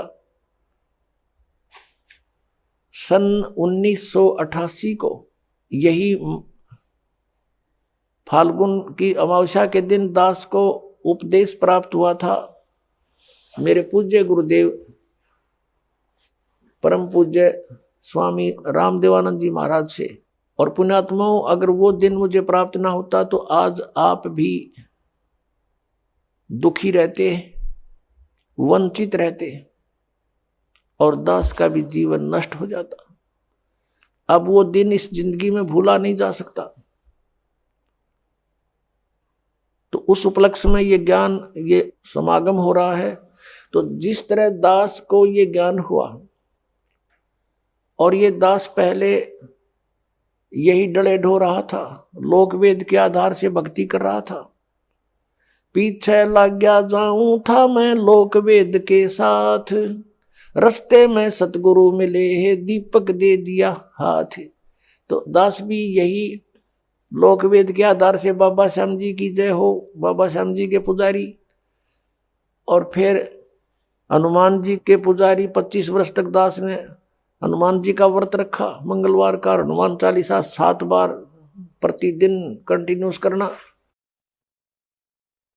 फिर श्री राम श्री कृष्ण हमारे इष्ट, शंकर भगवान भी साथ में पूज्य, यानी इस तरह का हम सारे ही पूजाओं का ढेर सारी पूजाएं किया करते थे। और जो भी घर में सुख हुआ, जैसे बच्चा पढ़ता है तो पास होता है, सफल होता है परीक्षा में, तो वो कह सोचता है कि मेरे भगवान ने मुझे पास कर दिया। हम उनके 100 शुक्र मनाते थे, सारे देवताओं के नाम लेते थे इकट्ठे, उसने दया करी, बाबा श्याम जी की जय हो, हनुमान जी की जय हो, श्री कृष्ण भगवान की जय हो, राम की जय हो, शंकर भगवान ने दया कर दी। और फिर जैसे संतान उत्पत्ति हुई, प्राप्ति हुई, तो उसमें भी जय हो नहीं भगवान ना की, बाबा श्याम जी के बोल दिए इतने रुपये उसके वहां चढ़ाऊंगा इसके। अब ये लोक वेद के आधार से हम सोच रहे थे ये देवता हमें लाभ दे रहे, ये तो कुछ भी ना कर सकते। इनके इतिहास, इनकी पावर से हमें पता चला कि ये भगवान तो हैं, स्वामी हैं, अच्छी आत्माएं भी हैं, लेकिन ये हमारे को केवल वर्क डन दे सकते हैं, जैसा कर्म करेगा उतना ही दे सकते, इसमें कोई परिवर्तन नहीं कर सकते थे। आपके अगर पूर्व जन्म में कोई संस्कार अच्छे थे, उनसे आपको लाभ हो रहा था, लाभ ही देंगे। ये आपका कोई पाप कर्म आ गया तो पाप कर्म भी जबरदस्ती आपका भुगवाएंगे, उसमें कोई परिवर्तन ये नहीं कर सकते। अब कबीर देव जो है वो कर सकता है। तो पुण्यात्माओं, ये दास पहले लोक वेद के आधार से अपना जीवन नष्ट कर रहा था, कोई अभाव नहीं था, घर में सब सुविधाएं थी, संतान थी, 2 पुत्र 2 पुत्री, जेई की सर्विस थी दास की, जूनियर इंजीनियर की, और ये सोच रहा था बहुत बढ़िया काम है, ऐसे ही ठीक है। और जब ये अंधेरा हट्या, जब बता के कोट जन्म तन बरमत हो गए, कुछ ना हाथ लगा रे, कुकर सुकर खरबा बोरे, कौवा हंस बुगारे, कोटि जन्म तू राजा की, न मिटी न मन की आशा, और भिक्षक होकर दर दर घूमया, ये मिला नहीं निर्गुण रासा। इंद्र कुबेर ईश की पदवी, और ब्रह्मा वरुण धर्मराया, विष्णुनाथ के पुर को जाकर तो फिर भी वापस आया। अब क्या बताते हैं कि इतनी अच्छी अच्छी पोस्ट तूने प्राप्त की, इंद्र बना, ब्रह्मा विष्णु महेश तक की पदवी आपने प्राप्त की, और फिर जन्म मृत्यु में। जैसे ये ब्रह्मा कुमारी पंथ है, श्री लेखराज ये सुनार का काम करता था बंबई में, और वहां कोई सत्संग हो रहा था, इनके गुरु सत्संग कर रहे थे। एकदम इसमें कोई और आत्मा आएगी जो कभी किसी जन्म में वो कोई शिव पद पर रहा था, और वो एकदम बेहोश हो गया, यूं आंख लाल लाल होगी, फिर बोलने लगा शिव हम, मैं शिव हूं, मैं शिव। भूत बोला। अब जैसे बताऊं, एक बार एक गांव का सरपंच मर गया, भूत बन गया, और वो आके किसी में प्रवेश करके बोल रहे, और बैठ के कुर्सी पर नो कहा, मैं सरपंच हूँ फलाना, आओ इधर कराओ साइन मेरे। अब वो अब भी अपने आप को सरपंच मान रहा था। तो ऐसे उसका भ्रम था, उसने यो एक अड़ंगा और पैदा कर दिया, ब्रह्मा कुमारी वाला पंथ। अब भगवान आवे और दूसरे में बोल लगा, वो कहा माइया बोलने लग गया बुढ़िया में। भगवान ने किसी के बॉडी की जरूरत नहीं है, उसका सहयोग लेकर उसको बोले। तो काल का विधान है, स्वयं भी ऐसे ही बोलता है, और इसके देवता भी ऐसे ही किसी में प्रवेश करके बोलते हैं। अब प्रश्न चल रहा है कि हम जो साधना करते थे, इस शास्त्र विधि त्याग का जो मनमाना हम आचरण करते थे, वो साधना हमारी व्यर्थ थी, और वो पूजाएं हमारी ठीक नहीं थी। हम इन साधनाओं को हम ये समझ रहे थे कि इनसे हमें लाभ भी हो रहा है, और हम सुखी हैं। अब बताया कि इंद्र कुबेर ईश की पदवी, और ब्रह्मा वरुण धर्मराया, और विष्णुनाथ के लोक को जाकर तो फिर यहीं पर जन्मा, मरा, पशु योनियों में गया, फिर वापस आया। अब परमात्मा बताते हैं, जैसे गीता जी अध्याय नंबर 4 के श्लोक नंबर 34 में कहा है कि अर्जुन, जो तत्व ज्ञान है वो सर्वश्रेष्ठ ज्ञान है। चौथे अध्याय के 32वें श्लोक में गीता जी में कहा है कि वो तत्व ज्ञान सच्चिदानंद घन ब्रह्म की वाणी में ब्रह्मणे मुखे, इन्होंने अनुवाद गलत कर रखा है वहां पर, ब्रह्मणे मुखे का अर्थ कर रखा है वेद की वाणी नहीं, सच्चिदानंद घन ब्रह्म। 17वें अध्याय के 23वें श्लोक में इन्होंने ही अनुवादकर्ताओं ने ब्रह्मणे का अर्थ किया है सच्चिदानंद घन ब्रह्म। वहां सही किया, क्योंकि वहां विचलित नहीं हुए, यहां विचलित हो गए। तो यहाँ इसका अर्थ है कि जो धार्मिक अनुष्ठानों, यज्ञों की जानकारी, यज्ञ कहो धार्मिक अनुष्ठान कहो, इनकी विशेष विस्तृत जानकारी सच्चिदानंद घन ब्रह्म ने अपने मुख से आकर बोली होती है। ब्रह्म ने मुखे, मुख से, और उस वाणी में जो कुछ लिखा है विस्तृत वर्णन, वो तत्व ज्ञान है। और उस तत्व ज्ञान को तत्वदर्शी संतों के पास जाकर समझ। चौथे अध्याय के 32 और 34 का निष्कर्ष है ये। और वो तुझे जो ज्ञान बतावे वैसे तू उस परमात्मा की भक्ति कर। 18वें अध्याय के 62वें श्लोक में कहा कि उस परमात्मा की कृपा से ही तू परम शांति को और सनातन परम धाम को प्राप्त होगा। गीता ज्ञानदाता कहता अपने विषय में, चौथे अध्याय के 5वें श्लोक में और 9वें श्लोक में, दूसरे अध्याय के 12वें श्लोक में, 10वें अध्याय के दूसरे श्लोक में, कि तेरे और मेरे बहुत जन्म हो चुके, तू नहीं जानता मैं जानता हूं। इससे सिद्ध है कि ब्रह्म की साधना ये ब्रह्म है। और 8वें अध्याय के 13वें श्लोक में कहता है मेरा ओम मंत्र है, नथिंग एल्स। तो इस गीता ज्ञानदाता की साधना ओम नाम के जाप से करने से साधक भी जन्म मृत्यु में, और ये भगवान भी जन्म मृत्यु में, प्रभु भी, स्वामी भी। इसलिए ये कह रहा है कि उस तत्व ज्ञान को जानने वाले तत्वदर्शी संत को खोज, फिर वो बताओ वैसे साधना कर।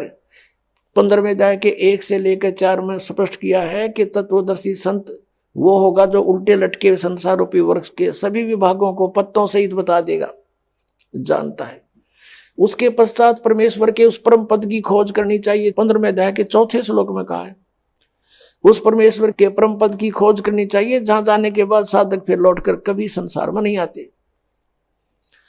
और यहां बता रहे हैं कि इंद्र कुबेर ईश की पदवी ब्रह्मा वरुण धर्मराया और विष्णुनाथ के पुर को जाकर तो फिर भी वापस आया। ये क्या साधना खा करी तुमने? कहते तुमने वो वास्तविक way of worship, real way of worship नहीं प्राप्त हुई, शास्त्र अनुकूल यथार्थ साधना तुम्हें प्राप्त ना हुई, जिस कारण से एती उम्र बुलंद मरेगा अंतरे, सतगुरु लगे न कान न भेंटे वो संतरे। किस कारण से तुम ऐसे जन्म मृत्यु में लंबी लंबी उम्र पाकर भी भटक रहे हो कि तुम्हें वो तत्वदर्शी संत नहीं मिले। यजुर्वेद अध्याय नंबर 40 के श्लोक नंबर 10 से लेकर 13 तक स्पष्ट किया है कि कोई तो परमात्मा को जन्म लेने वाला संभवात कहता है और कोई असंभवात के वो जन्म नहीं लेता, निराकार है। कहते ये यथार्थ ज्ञान भी कि भगवान कैसा है, कैसे आता है, कैसे जाता है, क्या करता है, वो तत्वदर्शी संत बताओगे, उनसे सुनो। तो गीता ज्ञानदाता और वेद ज्ञानदाता एक है, वो ब्रह्म है, यहाँ भी ब्रह्म है। यजुर्वेद अध्याय नंबर 40 के मंत्र 15 में वेद ज्ञानदाता कहता है कि मेरा एक ओम नाम है, ओम करतु समर किलबे समर करतुम समर। ओम नाम का जाप काम करते करते श्रवण करो, विशेष कसक के साथ श्रवण करो और मनुष्य जीवन का परम कर्तव्य जान के इसका श्रवण करो। इससे क्या होगा कि वायु अनिलम अमृतम अथिदम भस्मांतम शरीरम। जब तू शरीर छोड़कर जाएगा, तेरा शरीर नष्ट होगा, तब तुझे इस ओम से मिलने वाला अमर पद यानी ब्रह्मलोक प्राप्त हो जाएगा। यजुर्वेद 40वें अध्याय के 17वें श्लोक में स्पष्ट कर दिया। 40वां अध्याय अंतिम अध्याय है यजुर्वेद का और 17वां मंत्र अंतिम लास्ट मंत्र है। इसमें स्पष्ट कर दिया, वेद ज्ञानदाता कहता है कि वो परमात्मा तो प्रोक्ष है, वो तो गुप्त है। जैसे उल्टे लटके हुए संसार रूपी वृक्ष को जड़ तो ऊपर है और तीनों शाखा नीचे है, 15वें अध्याय के 1 से 4 में कहा है। अब जैसे पृथ्वी से बाहर पेड़ दिखाई देता है तो जड़ें प्रोक्ष होती हैं, गुप्त होती हैं, बाहर का हिस्सा पेड़ कहलाता है। ऐसे बताया है कि वो 40वें अध्याय के 17वें श्लोक में यजुर्वेद में कि वो परमात्मा पूर्ण परमात्मा तो ऊपर प्रोक्ष है, गुप्त है, और मैं ब्रह्म हूं, मैं ब्रह्म लोक में रहता हूं, मेरा ओम नाम है। अब यहां भी वेदों ने भी बता दिया कि तत्वदर्शी संत की खोज करो। और वेद कहते हैं नेति नेति कि मैं जो ज्ञान दे चुका हूं ये अंतिम नहीं है। इतना ही नहीं है आध्यात्मिक ज्ञान परमात्मा के विषय में, उसके विषय में तो तत्वदर्शी संत बताएंगे और वो उस ज्ञान से बताएंगे जो परमात्मा ने स्वयं आकर बोला है। फिर क्या बताते हैं, असंग जन्म तन मर्त्या होगे जीवित क्यों न मरे रे, द्वादश मध्य महल मठ बोरे बहुर न दे धरे रे। कि असंग जन्म तन मर्त्या होगे, एक बार जीवित मर के देख। जीवित कैसे मरना होता है? मन चाहता है यहाँ के कार कोठी बंगले गोटी सूटी लगाना, ब्याह के अंदर नाचना गाना डीजे बकवाद। कहते इनसे मन हटा। अपने आत्मा सोचने की बात है, ये किसी के कहने से नहीं, कोई प्रतिबंधित नहीं होते ये नियम। लेकिन जो संत नियम बनाते हैं वो आपके लिए लक्ष्मण रेखा होनी चाहिए। उसका उल्लंघन करते सीता का कितना विनाश हुआ, बिरानमाटी हुई और दुनिया मरवा दी। और उन्होंने कहा था इससे बाहर मत जाना तो सुरक्षित रहेगी। तो उस परमात्मा ने जो नियम हमें बना कर दिए हैं ये लक्ष्मण रेखा समझ लेना। अब जैसे एक विवाह हो रहा था किसी का, सामने डीजे बजाओ नाचे कूदे, बहन भी बेटी भी सारी, उनके फोटो उतार रखे। अगले दिन बारात में जा रहे थे, भाई का विवाह था लड़के का, तो उस शहर से यानी रोहतक से कलानौर के पास एक दुर्घटना होगी। वह दुल्हे वाली कार ही टकराएगी किसी दूसरे से, 5-6 मर गए, उसी दुल्हा भी मर गया और उसी परिवार के रिश्तेदार वो खुद मिलकर 5-6 एट द सपोर्ट मृत्यु होगी। अगले दिन पेपर में आ रहा था उनका हाहाकार मचाते, बाढ़ पड़ रही, बहन बेटियां बुरी तरह रो रही है, एक दूसरे से निपट रही है। अब बता लो डीजे कोई बात हुई यहाँ पर। तो संत कहते हैं जैसे नानक साहब जी से भक्त प्रश्न करा करते कोई अनजान से कि महाराज जी आप यहाँ कुछ खोए खोए से रहते हो, तो उन्होंने कहा था भी ना जाने काल की कर डारे किस विध ढल जा पास आवे, और जिनाते सरते मौत खुड़क दी उन्होंने केड़ा हंसावे। हमें अपनी मौत दिखाई दे ना बेरा के बिजली गिर जाए, यहाँ तक टाइम सा पास करना हमने। फिर पूछा कि हे भगवान, क्या आप कभी प्रसन्न नहीं होते? कि प्रसन्न होता हूं। जब मेरे अनुयायी मेरे द्वारा निश्चित किए हुए सत्संग के दिन वापस आ जाते हैं तो उस दिन मुझे खुशी का कोई ठिकाना नहीं रहता। क्यों? क्योंकि मुझे ये खुशी होती है कि इनको कोई काल का दूत नहीं टकराया, इनकी भक्ति का नाश नहीं करा, ये सुरक्षित है अभी तक। और जब ये यहाँ से जाते हैं, संसार में सब काल के ही ज्ञान से प्रभावित लोग हैं, ये मुझे चिंता बन जाती है कहीं इनको कोई भ्रमित ना कर दे और इनका जीवन नाश कर दे। क्या कहते हैं कि साध मिले साड़ी शादी होंदी और विछड़ दे दिलगिरी वे, अखदे नानक सुनो जिहाना मुश्किल हाल फकीरी वे। कि साध मिले, ये भक्त साध संगत जब वापस आती है, मुझे आत्मा में बड़ी खुशी होती है कि ये सुरक्षित है, इनका कोई दीमक नहीं लगा काल का। और जब ये जाते हैं तब मुझे दिलगिरी होती है, दुख होता है कि मुश्किल हाल फकीरी वे, फकीरी माने साधना भक्ति, ये बड़ी मुश्किल बना दी काल के दूतों ने। जगह जगह एक गांव में मनमान 10-10 ढूंढे लाए बैठे हैं, कोई वैसे कोई क्रिया करते हैं, कोई झाड़ा लाता है। मिसगाइड करने वालों का कोई अंत नहीं। साध मिले साढ़े शादी होंदी, विछड़ जाए दिलगिरी वे, अखदे नानक सुनो जिहाना मुश्किल हाल फकीरी वे। तो क्या कहते हैं कि ना जाने काल की कर डारे, किसी भी ढल जा पास आवे, और जिना ते सरते मौत खुड़क दी उनानू केड़ा हासावे। अब यदि तुम परमात्मा का नाम लो और विवाह करो सिंपल वेत है। और वैसे नहीं, लोग दिखावा नहीं। जैसे हम इस बात से परिचित हों तब हम इससे हट सकते हैं। जैसे गीता जी अध्याय नंबर 7 के श्लोक नंबर 29 में कहा है कि जो तत्ब्रह्म से परिचित हो गया और सारे अध्यात्म ज्ञान से और सभी कर्मों से परिचित हो गया, वही उस परमात्मा के पाने का, जरा और मरण से छूटने का प्रयत्न करता है, और नहीं कर सकता। वो तो यहाँ बकवाद्य चाहता है। तो आपको ये ज्ञान होगा कि आपने किसी से दहेज ले लिया, परमात्मा कहते तुमने उस दरगाह का मैल नहीं देखा और धर्मराज के तिल तिल का लेखा। तो हमने ये देखना कि यहाँ जो हम करने जा रहे हैं ये क्या सांग है। सर्व सोने की लंका थी वह रावण से रणधीरम, एक पलक में राज विराजी जम के पड़े जंजीरम। वो तो सारे सोने के महल बनाए बैठा था, जैसे ईंट गारा हम प्रयोग करते ऐसे सोने की ईंट और उसी की गारा में बना रखे थे। और कहते हैं भक्ति बिना क्या होता ये भ्रम रहा संसार, रति कंचन पाया नहीं रावण चलती बार। 1 ग्राम गोल्ड नहीं ले जा सका रावण जब यहां से जाने लगा। तो इन बातों को याद करके हमने इनसे वापस भी हटना है। और हमने अपने प्रत्येक कार्य को ऐसे ढंग से सेट करना जो भक्ति में बाधक ना हो। अब हम दहेज लेते हैं या फिर देवे भी गए, क्योंकि बेटी होगी हमारे भी। एक पैसे वाला तो बकवाद कर देगा, अब गरीब आदमी कहां से करे। एक घर में 3 बेटियां चली गई, एक गरीब की है, एक अमीर की है, एक मीडियम साइज की है। अब जो अमीर वाले ने तो दे दिया घना धन, अब मीडियम साइज वाले ने भी दे दिया थोड़ा बहुत, तो और वो बेचारा गरीब क्या करे, उसकी बेटी रो रही है वहां बैठकर, उस परिवार में आदर नहीं उसका। तो ये इस तरह का हमने इसको समाज को सेट करना है। अब जैसे हम रक्षाबंधन का त्योहार मनाते हैं, ये क्या तुक हुआ कि बहन भाई को रक्षा इसलिए बांधने जाती है कि उसकी रक्षा करेगा भाई। भाई की रक्षा कौन करेगा।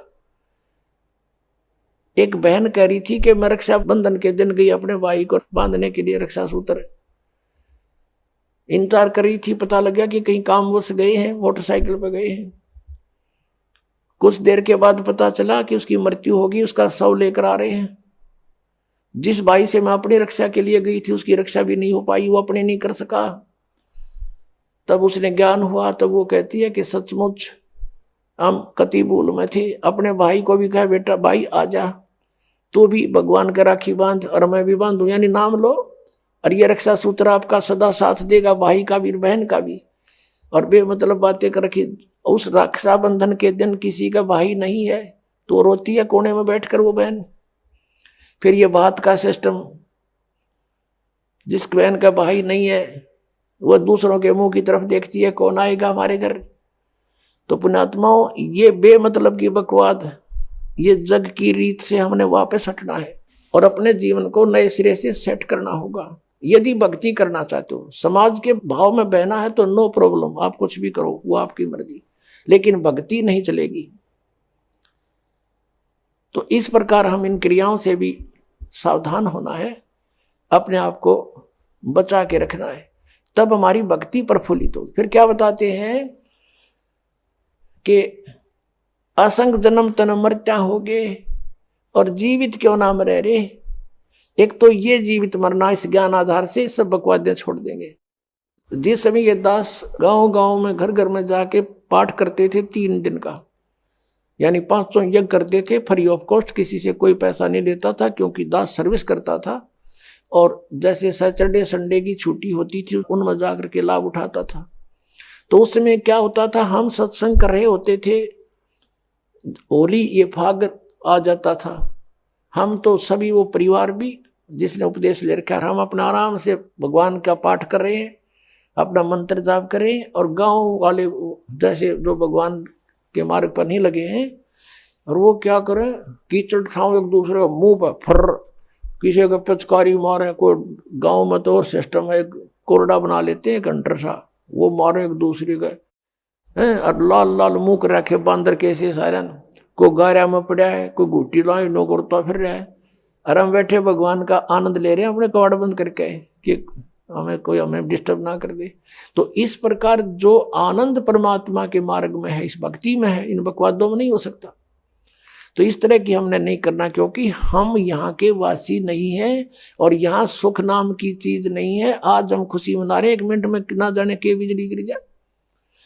और परमात्मा की भक्ति करेंगे, इससे हमारा बचाव बनेगा। और ये इस तरह के जो मर्यादाहीन कार्य करने से नामखंड हो जाएगा, नामखंड होते ही भगवान रुष्ट हो जाएगा, आपके ऊपर काल का अटैक हो जाएगा और आपको फिर हानि हो जाएगी। तो इस डर से हमने अपना यहाँ टाइम पास करना है और भक्ति की ख्यास करना है, भक्ति बढ़ाते रहना है, धर्म पुण्य जो भी क्रियाएं बताइए सभी करते रहना, आखिरी सांस तक करना पड़ेगा आपको। और दूसरे टाइप से जो जीवित मरना है, कि जैसे आप जी देखते हैं कि नाइट सर्विस में यानी रात्रि सेवाओं के अंदर बसों में व्यक्ति जाते हैं और फिर सुबह शाम तक वापस आ जाते हैं।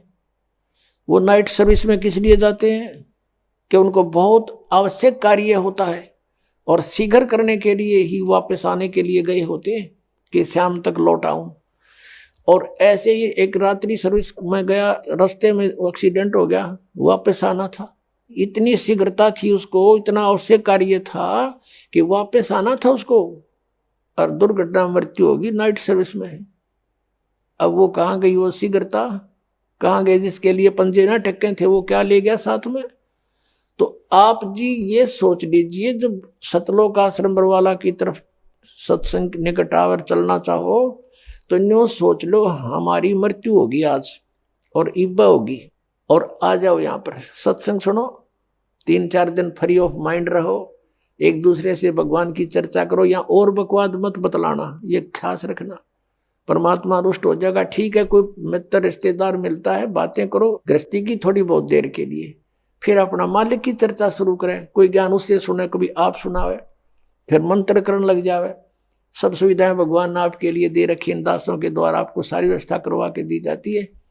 तो इसका सदुपयोग करना, दुरुपयोग करने से राम रूठ जाएगा आपका, और राम नहीं रूठना चाहिए, ये भी आपको डर लगे। तो ये सोचकर आप आ जाइए और ये सोचिए कि हमारी मान ले परमानेंट मृत्यु हो जाए तो भी तो हो सकती है ऐसे। और अब हम 3 दिन 4 दिन 2 दिन जिसा भी समय आप मरना चाहो मरो, और फिर वापस चले जाओगी घर पे, और परमानेंट टिकट कटगी, फिर भी तो बात बिगड़ेगी, फिर तो धरा धरा रहेगा, सारा संभाल ही नहीं सकते आप। तो अब जाकर के मान लीजिए तुम समझते हो कि कुछ काम बिगड़ जाएगा, तो अभी तो फिर जाकर संभाल सकते हो, परमानेंट तो नहीं मरे। लेकिन जो परमात्मा के लिए सच्चे दिल से आते पुण्यात्माओं, किसी का आज तक काम बिगड़ा नहीं, बने मिलते हैं, लेकिन वो आपकी श्रद्धा पर डिपेंड करेगा। सतगुरु के दरबार में कमी काहे की ना, अंसा मौज नहीं पावता तेरी चूक चाकरी में। तो इस प्रकार हमने परमात्मा की भक्ति को सुचारू भी रखना। क्या बताया है कि असंग जन्म तन मर्त्या होगे जीवित क्यों ना मरे रे, और 12 मद महल मठ बोरे बहुर ना दे धरे रे। अभी तक हमें 10वें द्वार का पता था कि शरीर में 10वां द्वार 10वां द्वार।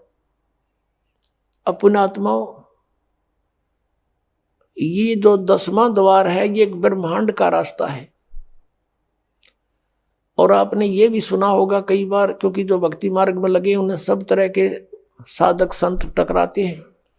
हमने सुना बहुतों से कि एक यहाँ संत रहता था, उसने अपनी योग अभ्यास से अपने शरीर को ऐसा मंत्रों से और जाप से ऐसा सेट कर रखा था कि उसने ब्रह्मांड फोड़ दिया। यानी उसका यहाँ से शरीर में एक सुराख मिला। जब उसका शरीर छूटा उसने अपना ब्रह्मांड फोड़ गया वो, यानी वो पार हो गया, 10वें द्वार पर पहुंच गया, 10वें द्वार पार कर गया। अपने आत्माओं 21 ब्रह्मांड है इस काल के। जिसने एक ब्रह्मांड पार कर लिया तो एक फिर और 21 ब्रह्मांड और हैं। अब इससे निकल कर वो फिर क्या करता है, ऊपर धक्के खाता है, ऊपर अपना समय व्यतीत करता है, घूमता रहता है इधर उधर भूत की तरह प्रेत की तरह। फिर वहां से उसको जैसा भी उसकी सुविधा होती है, जैसे जिसकी भक्ति होती है, उसी लोक में उसको भेज दिया जाता है। वहां बैठकर वो अपना पुण्य पाप जो भी है उसका सारा भोग कर फिर पृथ्वी पर आता है। अब ये 12वां द्वार पे भगवान का स्थान है। अब 10वां द्वार जो है, जो तो एक शरीर से निकलकर इस बॉडी से बाहर ब्रह्मांड में घूम रहा है। इस ब्रह्मांड से अलग भी और ब्रह्मांड है। और जब 21 ब्रह्मांड का एक स्थान है, 21वां ब्रह्मांड जो है, वहां पर ये काल विराजमान है। और उस 21वें ब्रह्मांड से फिर उस परब्रह्म के 7 संग ब्रह्मांडों में प्रवेश करने का एक द्वार है जो 11वां द्वार है। और इस अक्षर पुरुष के 7 संग ब्रह्मांडों को पार करके जब सतलोक में प्रवेश करने जाते हैं तो वो 12वां द्वार है। उस 12वें द्वार को पार करके फिर हम सतलोक में प्रवेश करेंगे, वहां हमारा निज ठिकाना है। अभी तक ये 10वां द्वार पर गाटा जोड़ रहे थे। और एक सिरफिरा है कोई संत, वो ने कहा 11वां द्वार में बताया कबीर साहब ने। और उसको किसी ने कहा जी हमने सुना है एक संत बताता है कि 12वां द्वार है। नहीं 12वां नहीं है, तो 11वें का के ठेका ले रहा, 11वां है। तो यहाँ संतों ने परमात्मा जिनको मिला आदरणीय गरीबदास साहिब जी को, और ऊपर के सब ब्रह्मांड दिखा कर लाए। तो गरीबदास साहिब जी कह रहे हैं कि 12 मद महल मठ बोरे, उस 12वें द्वार में है वो स्थान मठ, यानी वो आपका निवास स्थान। और बहुर ना दे धरे रे, वहां जाने के बाद फिर कभी मृत्यु नहीं होती। 15वें अध्याय के 4थे श्लोक में, 18वें अध्याय के 62वें श्लोक में जिसके विषय में कहा है। फिर क्या बताते हैं कि दोजक बहिष्ठ सभी ते देखे राजपाट के रसिया। दोजक कहते नरक को और बहिष्ठ कहते हैं स्वर्ग को। कहते तूने सत साधना ना मिलने से, तत्वदर्शी संत ना मिलने से, ये जो साधना भक्ति तुम कर रहे हो, इससे स्वर्ग में भी जाना पड़ता है, फिर पाप नरक में भोगने पड़ते हैं। आपके दोनों अकाउंट ओपन रहते हैं। पुण्य वाला अलग लिखा जाता है, पाप वाला अलग। पुण्य के आधार से स्वर्ग महास्वर्ग प्राप्ति हो जाती है, वहां देव पद भी प्राप्त हो जाता है। और पाप के आधार से फिर नरक में भी आपको कंपलसरी जाना पड़ता है। और पूर्ण परमात्मा कबीर परमेश्वर की भक्ति 2 अक्षर के नाम से और सार नाम से करने से, आदि नाम से, तो आपके पापों का नाश हो जाता है। कबीर साहब कहते हैं जब ही सतनाम हृदय धरो भयो पाप को नाश।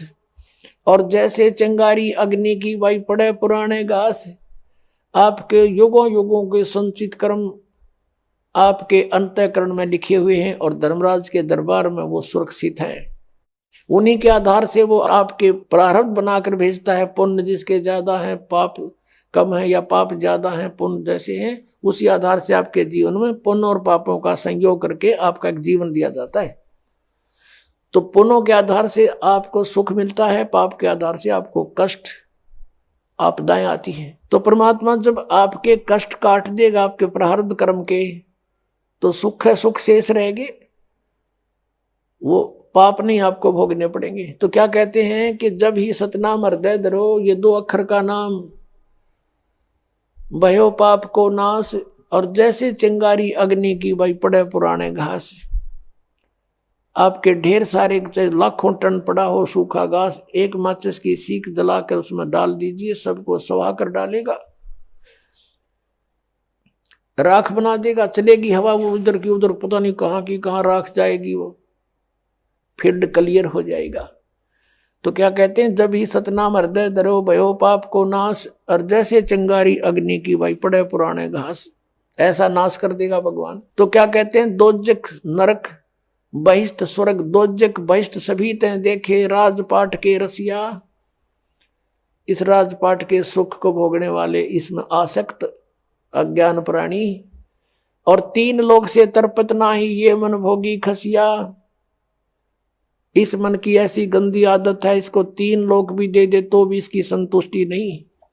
यदि कोई सरपंच बन जाता है, सोचता है चेयरमैन बनूं, चेयरमैन बन जाता है, सोचे कि एमएलए की बात बने, एमएलए बनते ही सोचता है मैं मंत्री बनूं, मंत्री बनने के बाद अटकल शुरू कर देता है, बिना दाव लगे मुख्यमंत्री, बिना आनंद नहीं।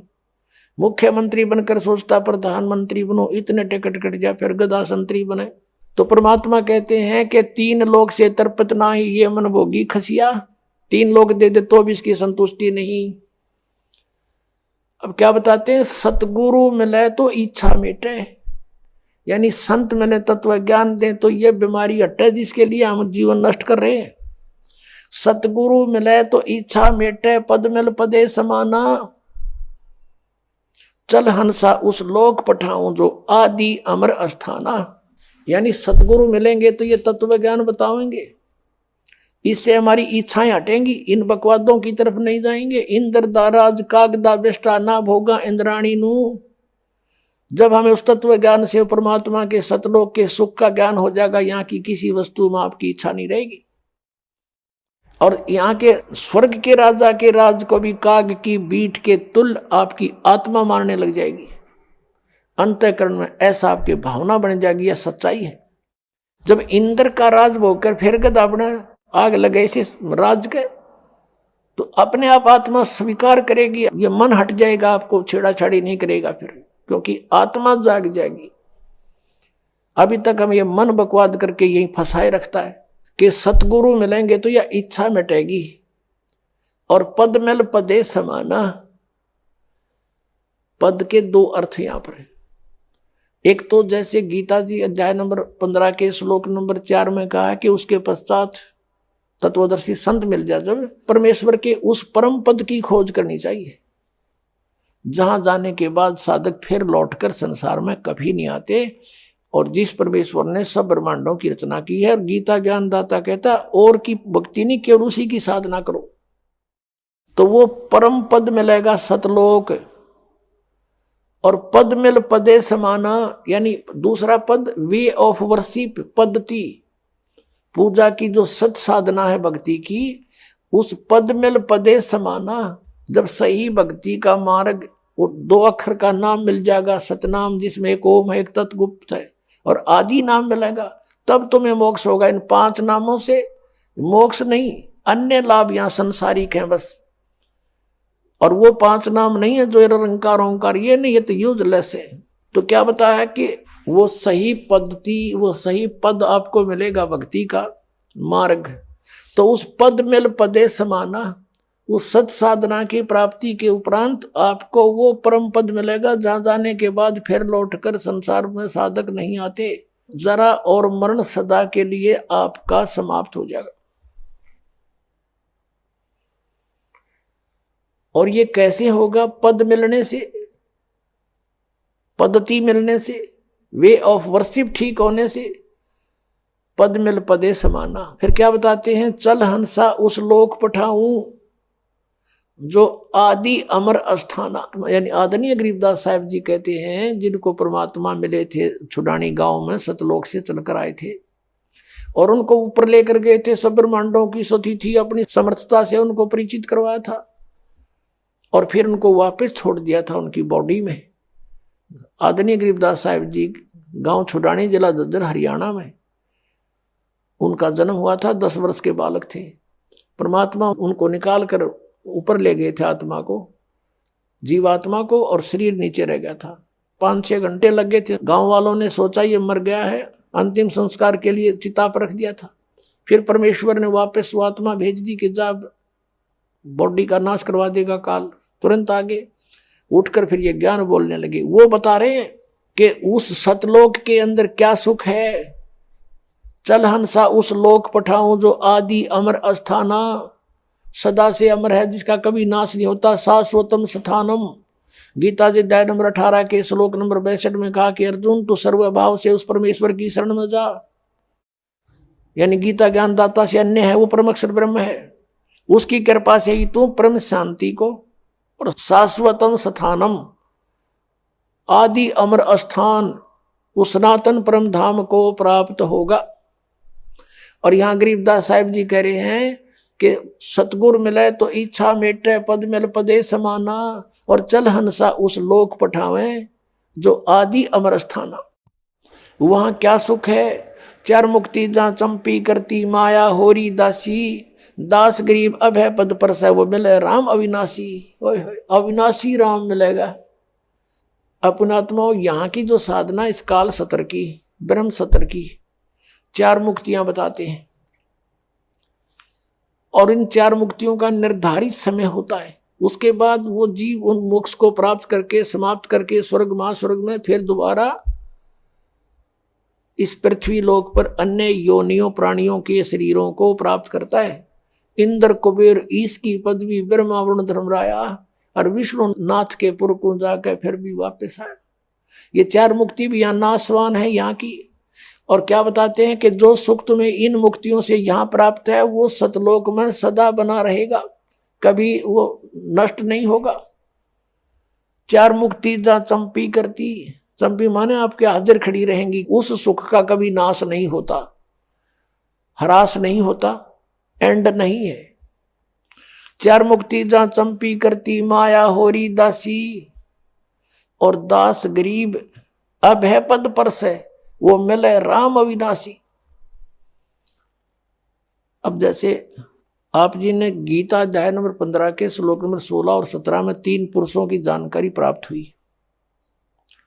सरपुरुष तो सीधा ही सर्वान नासवान, पुरुष माने प्रभु, 21 ब्रह्मांड का स्वामी, ये ब्रह्म काल ज्योति निरंजन है। अक्षर पुरुष ये परब्रह्म कहते हैं इसको, जो 7 संग ब्रह्मांड का स्वामी है। इसकी लंबी उम्र आपको बता दी कितनी है, फिर भी इसकी मृत्यु है। इसलिए 15वें अध्याय के 17वें श्लोक में कहा कि उत्तम पुरुष है तो परमात्मा इति उदाहरते। यह लोक तरम अविषय विवर्ती अवय ईश्वर है। इन दोनों से सरपुरुष और अक्षर पुरुष से तो उत्तम पुरुष श्रेष्ठ परमात्मा तो कोई और है, और वही परमात्मा कहलाता है। परमात्मा का अर्थ है कि जो कभी दुख नहीं दे, श्रेष्ठ आत्मा, कोई मृत्यु नहीं किसी चीज का, उसके अंतर्गत उसकी शरण में, उसके राज्य में कोई अभाव ना हो, किसी प्रकार का कष्ट नहीं देता, वो भगवान यानी परमात्मा श्रेष्ठ आत्मा होता है। तो वो परमात्मा, और फिर वो ही अविनाशी, अवास्तव में अविनाशी परमात्मा है वो, और वही तीनों लोकों में प्रवेश करके सबका धारण पोषण करता है। जिसका जैसा संस्कार यहाँ भी है वो भी उसी के आदेश से आगे आवंटित होता है, सबको उसी के आदेश से निर्धारित नियम से मिलता है। और यहाँ क्या बताते हैं, 4 मुक्ति जहाँ चंपी करती माया होरी दासी, और दास गरीब अभय पद पर से वो मिले राम अविनाशी। ओए होए। गीता अध्याय नंबर 15 के श्लोक नंबर 17 में जिस अविनाशी, वास्तव विनाशी परमात्मा है वो मिलेगा इस साधना से। कौन सी साधना से? राम नाम जप कर थर होई, ओ हम सो हम मंत्र दोई। एक सतनाम है 2 अक्षर का, उस 2 अक्षर के सतनाम के जाप से आपका स्थिर स्थान मिलेगा। राम नाम जप कर थर होई, ये 2 अक्षर का मंत्र सोई। ये 2 अक्षर का मंत्र जो है ये है सतनाम, और इससे आपको स्थिर स्थान मिलेगा। राम नाम जप कर थिर होई, थिर माने स्थाई, स्थाई होना, कभी जन्म मृत्यु नहीं होती, वहां चले जाना। अब जैसे एक नामदेव जी महात्मा हुए हैं, जैसे आपको कल भी बताया था, वो पहले ओम नाम का जाप ही करते थे। भले उन्होंने गुरु भी बना रखा था, फिर भी अपनी साधना अपने आधार से ही करते थे। और उसमें पूर्व जन्म की ऐसी सिद्धि भी थी कि उसके कारण परमात्मा ने ही अपने भक्तों की इज्जत रखने के लिए, भक्ति को बनाए रखने के लिए उसके लिए मंदिर भी घुमा दिया था परमात्मा ने। परमेश्वर कबीर साहब चाहते हैं कि भक्ति का नाश ना हो, इनमें आस्था बनी रहे। भगवान है वो ऐसी लीला कर सकता है, और ये काल भगवान चाहता है कि इनको ऐसी साधनाएं बताऊं इनसे कुछ लाभ इनको हो नहीं, ये नास्तिक हो जाएं और भगवान की खोज ही बंद हो जाए। जैसे महात्मा बुद्ध था, पिछले पुण्यकर्मी प्राणी था, स्वर्ग से आया हुआ था, राजा का लड़का था। ये राज अच्छा नहीं लगा, क्योंकि वो उस राज के तुलना में ये कुछ भी नहीं है। सीधा स्वर्ग से आने वाले के साथ या और बने, घर भी त्याग दिया, साधना करने लगा, हठ योग शुरू कर दिया, प्राण निकलने को हुए। एक माई ने उसके मुंह का खीर लगा दी गया के अंदर वटवृक्ष के नीचे। धीरे धीरे उसने वो चाटनी शुरू की, आंखें खुल गई, फिर उठ गया, फिर भोजन ठीक खाने लगा। फिर उसने कहा था starvation could not lead to salvation, भूखा मरने से भगवान नहीं मिल सकता। यह उसकी अपनी सोच थी। और फिर उसने जो अपने सत्र का कोई अध्ययन किसी शास्त्र का नहीं किया, पिछले पुण्य अच्छे थे, स्वयं बैठकर साधनाएं करने से कुछ सिद्धियां आ गई, उनके वचन में शक्ति आ गई, बोलने की शैली अच्छी होगी, श्रोता बहुत थे, तो पूरा चीन उनका अनुयायी हो गया, पूरा चीन देश। और अनुयायी क्यों हुए थे? भक्ति के लिए, वो भी भक्ति ही कर रहा था। और उनसे बताए गए भक्ति के विधि से, पद्धति से, पद से उनको कोई आध्यात्मिक लाभ नहीं हुआ, और धीरे धीरे वो कति नास्तिक हो गए कि भगवान नहीं है, और पूरे देश में कानून बना दिया कि भगवान की चर्चा नहीं करना। और काल यही चाहता है, ऐसे दूत भेजूं जैसे राधा स्वामी पंथ है, और इसे निकले हुए जितने पंथ, जय गुरुदेव पंथ, ये सच्चा सौदा पंथ, इनको पहले तो सुनते हैं कुछ लाभ हुआ इनके गुरुओं से, अरे भी इनकी ब्रांड मट्टी और के घर में अच्छा दुख, भूत इनमें प्रवेश कर रहे हैं, क्योंकि वो स्वयं भूत बना शिवदयाल जी। तो कुछ दिनों के बाद अब जो भक्त यहाँ आते हैं, कहते हैं हम पहले ठीक हमारा गुजारा था, 30 साल तक राधा स्वामी पंथ में थे, लुट पिट गए, गाड़ियां बिक गई, दुकान बिक गई, हमारा बुरा हाल हो रहा है, पत्नी का ऑपरेशन हो रहा है, वाल डिफेक्ट हो गया, अब इनकी दुर्गति हो रही है। तो अब वो कहते हैं हम तो थक चुके थे साधना कर करके, और सोच लिया था भगवान कहीं नहीं है। आपकी पुस्तक मिली, ये सत्संग सुना, तो कुछ किरण फिर जागी कि है कहीं भगवान। तो काल चाहता है कि इनका बट्ठा बैठा दूं, ये भक्ति करें नहीं, नास्तिक हो जाओ, टंटा कटे, और वो आवे भगवान या उनका कोई दास आवे, उनका भेजा हुआ कोई संदेश वाहक आवे, तो कोई सुने नहीं भक्ति को। सुनेंगे तो बात हृदय में जचेगी सच्चाई सारी। तो इस कारण से उसने ये ऐसा कर रखा। तो परमेश्वर जब भी कोई लीला की है नौनी, उसी परम पिता ने आके की है वो सारी, ताकि इनमें भक्ति की आस्था बनी रहे और भक्ति जीवित रहे इस पिछली पीढ़ी तक। अब यहां तक इस भक्ति को लाना था परमात्मा ने। अब ये भक्ति अंतिम सांस गिने थी, ये सत्कर मान लेना। और 10-20 वर्ष के अंदर ये सब भक्ति खत्म हो जाती, कोई नहीं राम नाम लेता, और सोच लेते परमात्मा कहीं नहीं है। ऐसे समय में परमात्मा ने आकर फिर आप पर मेहर बख्शी है। आप पुण्यात्मा हो, पहले से चार्ज हो, आपके अंदर पिछले जन्मों से भक्ति की प्रेरणा फिर से जाग रही है। इसके कारण आप कोई कहीं किसी पंथ के मिले, कभी किसी संत से मिले, आप भटक रहे थे, आपको ये सत संदेश मिल गया। तो नामदेव जी कहते हैं कि नामदेव जी के बारे में बताया कि नामा छिपा ओम तारी, पीछे सोहम भेद बिचारी, सार शब्द पाया जद लोई, आवागमन भौर नहीं होई। नामदेव जी ने भी इन 2 अक्षर के नाम का, सतनाम का जाप किया। कल आपको बताया था श्री गुरु नानक देव जी के विषय में, उनकी समुद्र की साखी में आपको दिखाया कि वो 2 अक्षर का मंत्र जाप करते थे। और ये संत मत भाग प्रकाश 4 में राधा स्वामी पंथ के सामने सिंह जी कहते हैं 261 पृष्ठ पे कि 2 अक्षर का भेद बतावे सोए गुरु पूरा कहावे। तो पुण्यात्माओं इस दास के ऊपर मेहर हुई परमात्मा ने ये 2 अक्षर का भेद बताने की ना ईब से पहले सबको मना कर रखा था परमेश्वर ने, जिनको मिले थे कि ये 2 अक्षर का भेद अभी खोलना नहीं, प्रचार अवश्य करो, लिखते रहो वाणियों में, लेकिन देना नहीं किसी को, क्योंकि कि ये सतनाम और ये आदि नाम है। सतनाम सार्वजनिक जरूर कर दिया था, आगे दान करने का अलाउड नहीं था, लेकिन सार नाम फिर भी गुप्त रखा। परमात्मा कहते हैं सोहम शब्द हम जग में लाए और सार शब्द हमने गुप्त छुपाए। वो सार नाम अभी तक छुपा रखा था, अब इस दास पे कृपा की है, क्योंकि अब ये सभी पंथ नष्ट हो जाएंगे। नष्ट का मतलब है ये वहां नहीं रहेंगे, इनके साधक उनके साथ नहीं रहेंगे जब इस ज्ञान का पता लगेगा। कौन नहीं चाहता भगवान को? कोई महामूड होगा तो पड़ा रहेगा वहां पर, उसका कोई लेखा ही नहीं, उसका तो अकाउंट ही नहीं इस मार्ग में। अब क्या बताते हैं कि चातुर प्राणी चोर हैं और मूड मुग्ध हैं ठोठ, संतों के निकाम के इनको दे गलजोट। अब ये चतुर प्राणी थे जो हजूर जी से दोगे और हम ऊंची मंजिल में जाते हैं, बड़े दूर खबर लेकर आते हैं, टट्टू का भी ना पता, इन सतनाम का नहीं पता, ये गए कौन सी मंजिल में होंगे। अंडरस्टूड है ये, इनके नाम साधना के सारे व्यर्थ, वो 2 अक्षर का नाम नहीं, फिर पूरे गुरु कहाँ थे ये राधा स्वामी वाले।